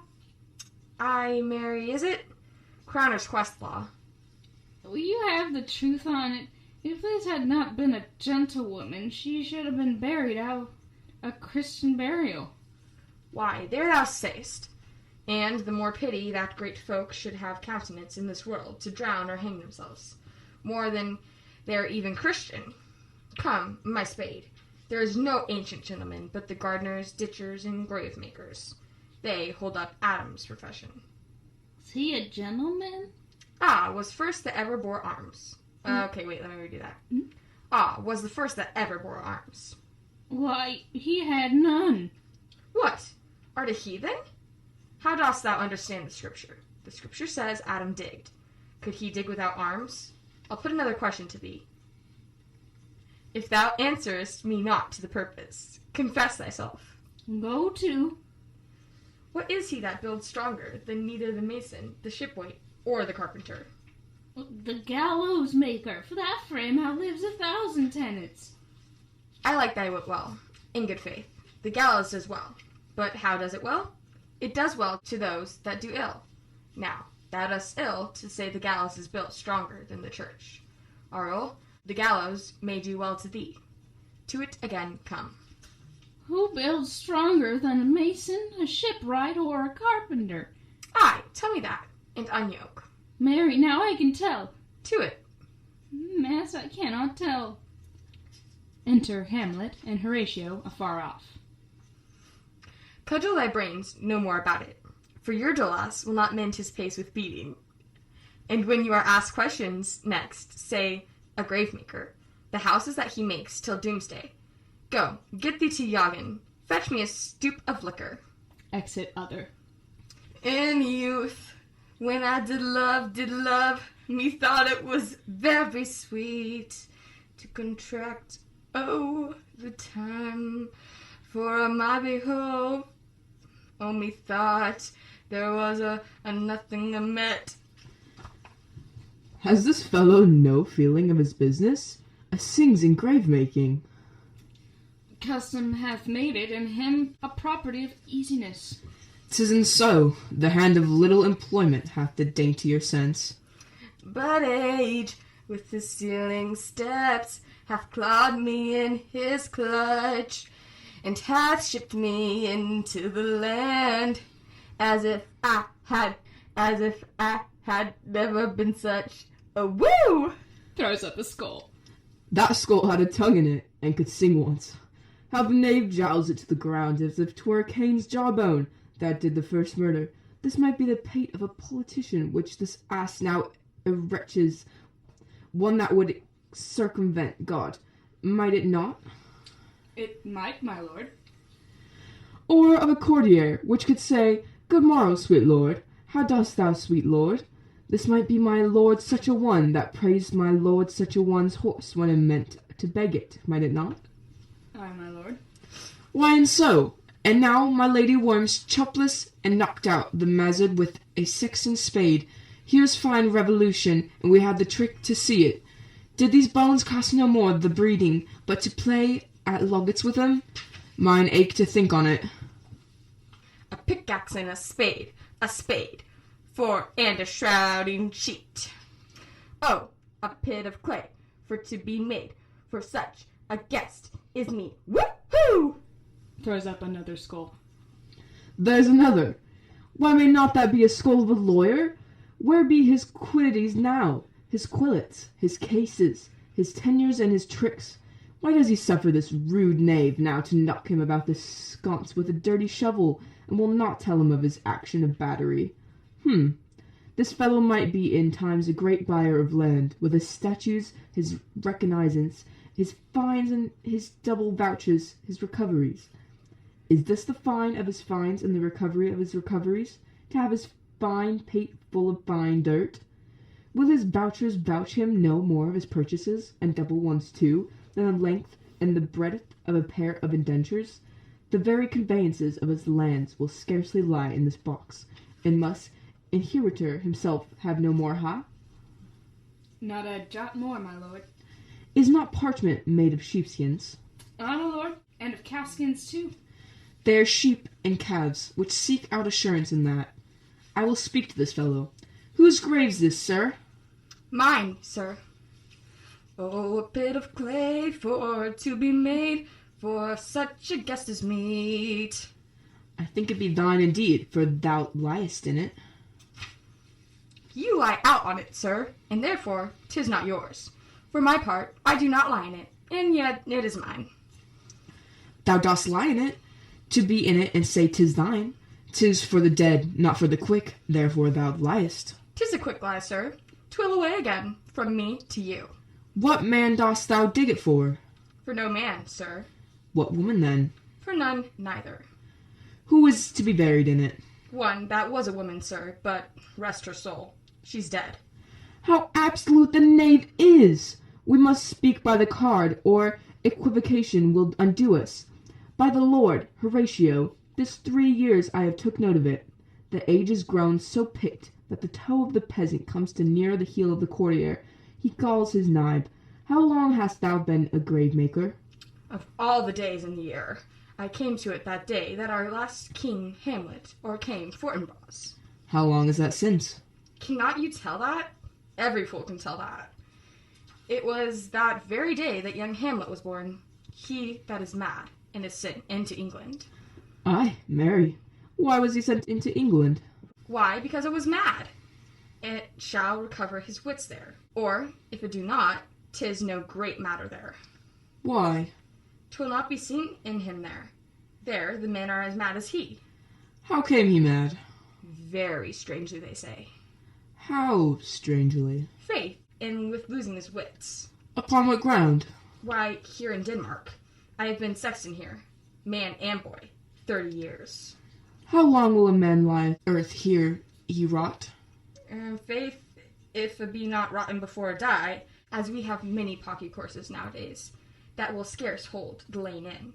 I will last you some 8 year or 9 year. A tanner will last you 9 year. Why he more than another? Why, sir, his hide is so tanned with his trade that will keep you out the water a great while, and your water is a sore decayer of your horse and dead body. Here's a skull now. This skull has lain in the earth 23 years. Whose was it? A horse and mad fellow's it was. Whose do you think it was? Nay, I know not. A pestilence on him for a mad rogue. I poured a flagon of Rhenish on my head once. This same skull, sir, was Yorick's skull, the king's jester. This? In that. Let me see. Takes the skull. Alas, poor York! I knew him, Horatio, a fellow of infinite jest, of most excellent fancy. He hath borne me on his back 1,000 times, and now how bored in my imagination it is. My gorge rises at it. Here hung those lips that I have kissed, I know not how oft. Where be your gibes now, your gambols, your songs, your flashes of merriment, that were wont to set the table on a roar? Not one now, to mock your own grinning, quite chop-fallen. Now get you to my lady's chamber, and tell her, let her paint an inch thick, to this favour she must come. Make her laugh at that. Prithee, Horatio, tell me one thing. What's that, my lord? Dost thou think Alexander looked o' this fashion in earth? And so? And smelt it so. Pah! Puts down skull. And so, my lord? To what base uses we may return, Horatio? Why may not imagination trace the noble dust of Alexander till it find it stopping a bunghole? Don't to consider too curiously, to consider so. No, faith, not a jot, but to follow him thither with modesty enough, and likelihood to lead it, as thus. Alexander died, Alexander was buried, Alexander returneth to dust, the dust is earth, of earth we make loam, and why of that loam, whereto he was converted, might they not top a beer barrel? Imperious Caesar, dead and turned to clay, might stop a hole and keep the wind away. Oh, that the earth which kept the world in awe, shout patch a wallet expel the winter's flaw! But soft, aside, here comes the king, the queen, the courtiers. Enter King Claudius, Queen Gertrude, Laertes, and a coffin with a priest and other lords attendant. Who is this they follow? And with such maimed rites? This doth betoken the course they followed did with desperate hand fordo it own life. 'Twas of some estate. Couch we a while a mark? Hamlet and Horatio withdraw. That is Laertes, a very noble youth, Mark. What ceremony else? Her obsequies have far enlarged, as we have warranty. Her death was doubtful, and but that great command o'ersways the order, she should in ground unsanctified have lodged to the last trumpet. For charitable prayers, shards, flints, and pebbles should be thrown on her. Yet here she is, allowed her virgin krantz, her maiden instruments, in the bringing home of bell and burial. Must there be no more done? No more be done. We should profane the service of the dead, to sweeten a requiem and such rest to her, as to peace parted souls. Lay her in earth, and from her fair and unpolluted flesh may violets spring. I tell thee, churlish priest, a ministering angel shall my sister be when thou liest howling. What? The fair Ophelia? Sweets to the sweet, farewell. I hope thou shouldst have been my Hamlet's wife. I thought thy bride bed to have been decked, sweet maid, and not thou still treble woe. Fall 10 times treble on that cursed head, whose wicked deed thy most ingenious sense deprived thee of. Hold off the earth a while, till I have caught her once more in mine arms. Leaps into the grave. Now pile your dust upon the quick and dead, till of this flat a mountain you have made, tear atop old Pelion, or the skies heat of blue Olympus. What is he whose grief bears such an emphasis, whose phase of sorrow conjures the wandering stars and makes them stand like wander-wounded hearers? This is I, Hamlet the Dane. Leaps into the grave. The devil take thy soul. Hamlet and Laertes grapple. Thou prayest not well. I prithee take thy fingers from my throat, for though I am not splentative and rash, yet I in me something dangerous, which let thy wisdom fear. Hold off thy hand. Pluck them asunder. Hamlet! Gentlemen! Good lord, be quiet. Attendants separate Hamlet and Laertes. Why, I will fight with him upon this theme, until my eyelids will no longer wag. Oh, my son, what theme? I loved Ophelia. 40,000 brothers could not with all their quantity of love make up my sum. What wilt thou do for her? Oh, he is mad, Laertes. For the love of God, forbear him! Swoons, show me what thou'lt do. Woot weep, woot fight, woot fast, woot tear thyself? Woot drink of Aesel, eat a crocodile? I'll do it. Dost thou come here to whine, to outface me with leaping in her grave? Be buried quick with her, and so will I. And if thou'st prate of mountains, let them throw millions of acres on us till our ground, singing his pate against the burning zone, make us like a wart. Nay, and thou'lt mouth, I'll rant as well as thou. This is mere madness, and thus I will, the fit will work on him, anon, as patient as the female dove when that her golden couplets are disclosed. His silence will sit drooping. Hear you, sir? What is the reason that you used me thus? I loved you ever, but it is no matter. Let Hercules himself do what he may. The cat will meow, and dog will have his day. Exit Hamlet. I pray thee, good Horatio, wait upon him. Exit Horatio. Strengthen your patience in our last night's speech. We'll put them up to the present push. Good Gertrude, set some watch over your son. This grave shall have a living monument. An hour of quiet shortly shall we see. Till then, in patience our proceeding be. Exit. Act 5, Scene 2. Enter Hamlet and Horatio. So much for this, sir. Now shall you see the other? Do you remember all the circumstance? Remember it, my lord? Sir, in my heart there was a kind of fighting that would not let me sleep. Methought I lay worse than the minutes in the bilboes rashly, and praise be rashness for it. Let us know. Our indiscretion sometimes serves us well, when our deep plots do pall, and that should learn us, that there's a divinity that shapes our ends. Rough hew them how we will. That is most certain. Up from my cabin, my sea-grown scoffed about me in the dark, groped I to find out them, had my desire fingered their packet, and in fine withdrew to mine own room again, making so bold my fears forgetting manners, to unseal the grand commission, where I found Horatio, O royal knavery, an exact command, larded with many several sorts of reasons,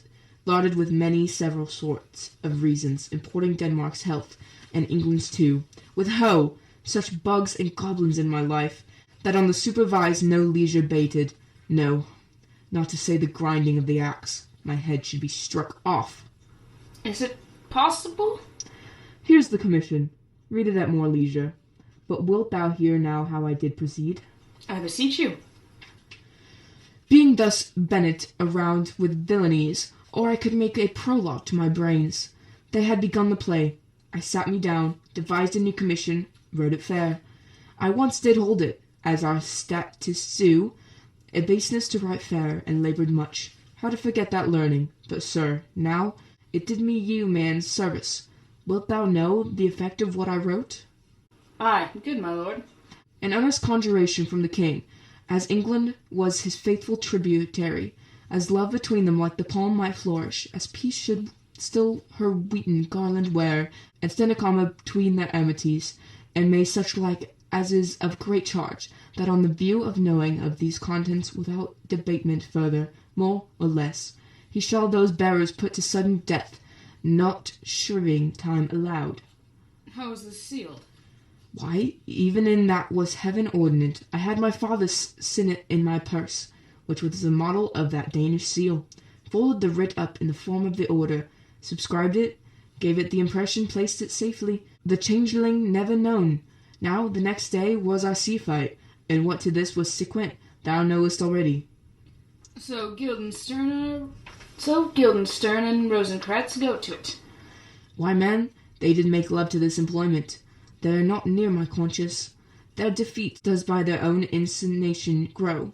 'Tis dangerous when the baser nature comes between the pass and fell insensed points of mighty opposites. Why, what a king this is! Does it not? Think thee? Stand me now upon. He hath killed my king and whored my mother, popped in between the election and my hopes, thrown out his angle for my proper life, and with such cozenage, it's not perfect conscience to quit him with his arm, and is not to be damned to let this canker of our nature come in further evil. Must be shortly known to him from England what is the issue of the business there. It will be short. The interim's mine, and a man's life no more than to say one. But I am very sorry, good Horatio, that to Larides I forgot myself, and by the image of my cause I see the portraiture of his, I'll court his favours, but sure the bravery of his grief did put me into a towering passion. Peace. Who comes here? Enter young Osric, courtier, hat in hand. Your lordship is right welcome back to Denmark. I humbly thank you, sir. Dost know the water fly? No, my good lord. Thy state is the mere gracious, for 'tis advice to know him.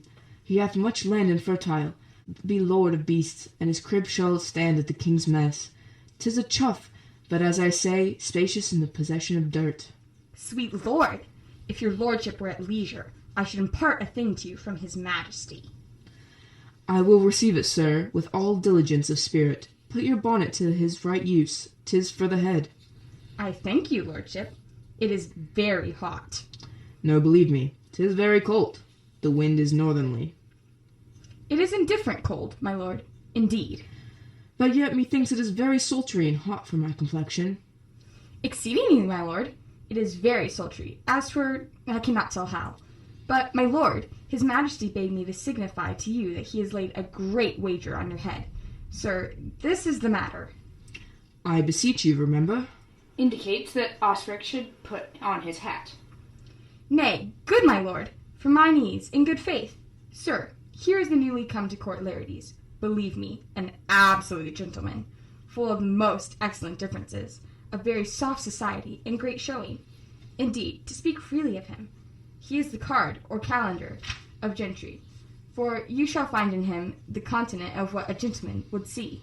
Sir, his defilement suffers no perdition in you, though, I know, to divide him inventorily would dozy the arithmetic of memory. But neither in respect of his quick sale, but in the verity of extolment. I take him to be soul of great article, and his infusion of such dearth and rareness as, to make true diction of him, his semblance is his mirror, and who else would trace him? His umbrage nothing more. Your lordship speaks most infallibly of him. The consonancy, sir? Why do we wrap the gentleman in our more rare breath? Sir? Is it not possible to understand in another tongue? You'll do it, sir, really. What imports the nomination of this gentleman? Of Larides? His purse is empty already. All his golden words are spent. Of him, sir. I know you are not ignorant. I would you did, sir. Yet, in faith, if you did, it would not much approve me. Well, sir? You are not ignorant of what excellence Larides is. I dare not confess that, lest I should compare with him in excellence, but to know a man well were to know himself. I mean, sir, for his weapon, but in the impetuation laid on him by them, in his meeds he's unfellowed. What's his weapon? Rapier and dagger. That's 2 of his weapons, but well. The king, sir, hath wagered with him 6 Barbary horses, against that which he has imponed, as I take it, 6 French rapiers and poniards, with their assigns as girdle, hanger, and so. 3 of the carriages, in faith, are very dear to fancy, very responsive to the hilts, most delicate carriages, of very liberal conceit. What call you the carriages? I knew you must be edified by the margin ere you have done. The carriages, sir, are hangers. The phrase would be more germane to the matter if we would carry a cannon by our sides. I would it might be hangers till then, but on 6 Barbary horses against 6 French swords, there are signs in 3 liberal conceited carriages. That's the French bet against the Danish. Why is this implod, as you call it? The king, sir, hath laid, sir, that in a dozen passes between you and him, he shall not exceed you 3 hits. He hath laid on 12 for 9. And it would come to immediate trial if your lordship would vouchsafe the answer. How if I answer no? I mean, my lord, the opposition of your person in trial. Sir, I will walk here in the hall. If it please his majesty, it is the breathing time of the day with me. Let the foils be brought, the gentleman willing, and the king hold his purpose. I will win for him, and I can. If not, I will gain nothing but my shame in the odd hits. Shall I redeliver you and so? To this effect, sir, after what flourish your nature will. I commend my duty to your lordship. Yours. Exit Osric. He does well to commend it himself. There are no tongues else for his turn. The slapwing runs away with the shell on his head. It did comply with his dug before it sucked it. Thus has he and many more of the same Benby that, I know the drossy age dotes on, only got the tune of the time and outward habit of encounter and kind of yet see collection, which carries them through and through, and the most feigned and winnowed opinions, and do but blow them to their trial, the bubbles are out. Enter a lord. My lord, his majesty commended him to you by a young Osric, who brings back to him that you attend him in the hall. He sent to know if your pleasure hold to play with Larides, or that you will take a longer time. I am constant to my purposes. They follow the king's pleasure. If his fitness speaks, mine is ready, now or whensoever provided I be so able as now. The king and queen and all are coming down. In happy time. The queen desires you to use some gentle entertainment to Larides before you fall to play. Exit lord. She well instructs me. You will lose this wager, my lord. I do not think so. Since he went into France, I have been in continual practice. I shall win at the odds, but thou wouldst not think how all's here about my heart. But it is no matter. Nay, good my lord. It is but foolery, but it is such a kind of gain-giving as would perhaps trouble a woman. If your mind is like anything, obey it. I will forestall their repair hither, and say you are not fit. Not a whit. We defy augury. There is special providence in the fall of a sparrow. If it be now, 'tis not to come. If it be not to come, it will be now. If it be not now, yet it will come. The readiness is all. Since no man of aught he leaves knows, what is it to leave betimes? Let be. Enter King Claudius, Queen Gertrude, Larides, Osric, lords, and other attendants with trumpets, drums, foils, a table, and flagons of wine. Come, Hamlet, come, and take this hand from me. Puts Larides' hand into Hamlet's. Give me your pardon, sir. I've done you wrong, but pardon it as you are a gentleman. This presence knows, and you must needs have heard, how I am punished with a sore distraction. What I have done, that my ill nature, otter at exception, roughly awake, I here proclaim was madness. Wasn't Hamlet wrong, Laertes? Never Hamlet, if Hamlet from himself be ta'en away, and when he's not himself, does wrong, Laertes. Then Hamlet does it not. Hamlet denies it.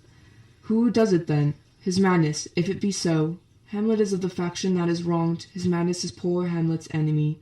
Sir, in this audience, let my disclaiming from my purposed evil free me so far in your most generous thoughts, that I have shot my arrow o'er the house and hurt my brother. I am satisfied in nature, whose motive in this case should stir me most to my revenge, but in my terms of honor I stand aloof and will no reconcilement, till by some elder masters of known honor I have a voice and precedent of peace to keep my name ungored. But till that time I do receive your offered love like love, and will not wrong it. I embrace it freely, And will this brother's wager frankly play? Give us the foils, come on. Come, one for me.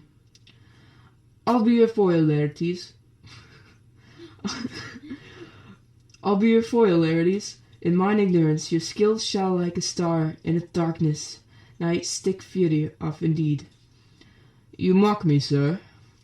No, by this hand. Give them the foils, young Osric, cousin Hamlet.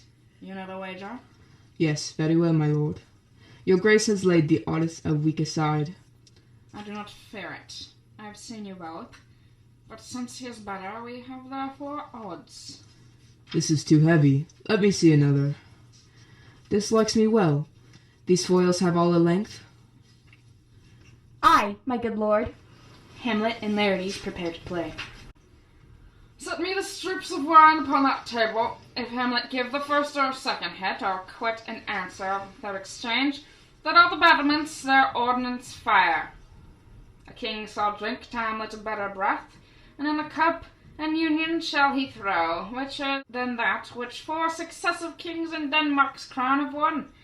Give me the cups, and let the kettle to the trumpet speak, the trumpet to the cannoner without, the cannons to the heavens, and the heavens to earth. Now the king dunks to Hamlet.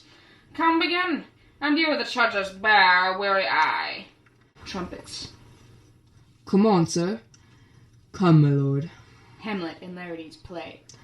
1. No. Judgment. A hit. A very palpable hit. Well, again.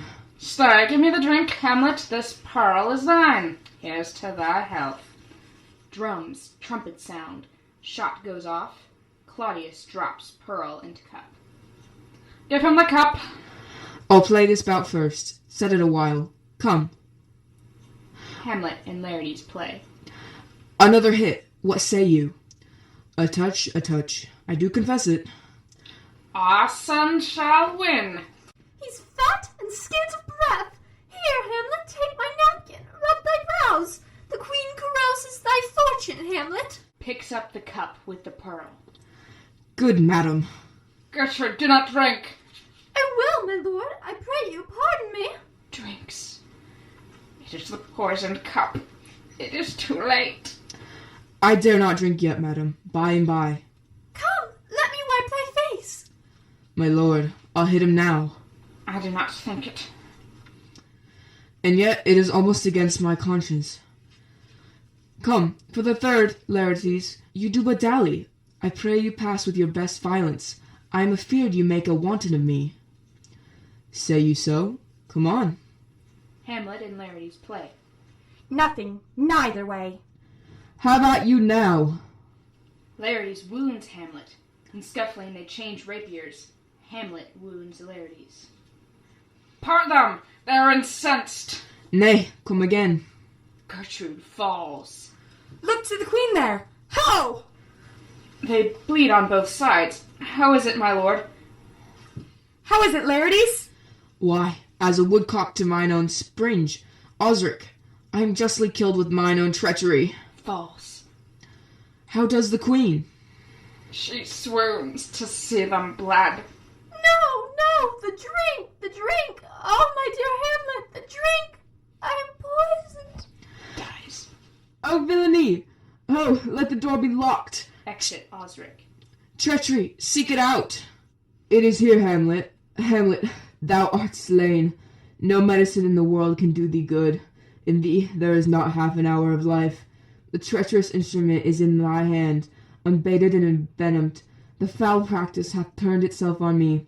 Lo, here I lie, never to rise again. Thy mother's poisoned. I can no more. The king's to blame. The point in venom too? Then venom till I work. Hamlet hurts Claudius. Treason! Treason! Oh, yet defend me, friends. I am but hurt. Here, thou incestuous murderous damned Dane, drink off this potion. Is thy union here? Follow my mother. Hamlet forces Claudius to drink. Claudius dies. He is justly served. It is a poison tempered by himself. Exchange forgiveness with me, noble Hamlet. Mine and my father's death come not upon thee, nor thine on me. Dies. Heaven make thee free of it. I follow thee. I am dead, Horatio. Wretched queen, adieu. You that look pale and trembled at this chance, that are but mutes or audience to this act. Had I but time, as this fell sergeant death is strict in his arrest. Oh, I could tell you. But let it be, Horatio, I am dead. Thou livest, report me and my cause aright to the unsatisfied. Never believe it. I am more an antique Roman than Dane. Here's yet some liquor left. As thou art man, give me the cup. Let go. By heaven I'll have. O God, Horatio, what a wounded name. Things standing thus unknown shall live behind me. If thou didst ever hold me in thy heart, absent thee from felicity a while, and in the harsh world draw thy breath in pain to tell my story. March afar off and shout within.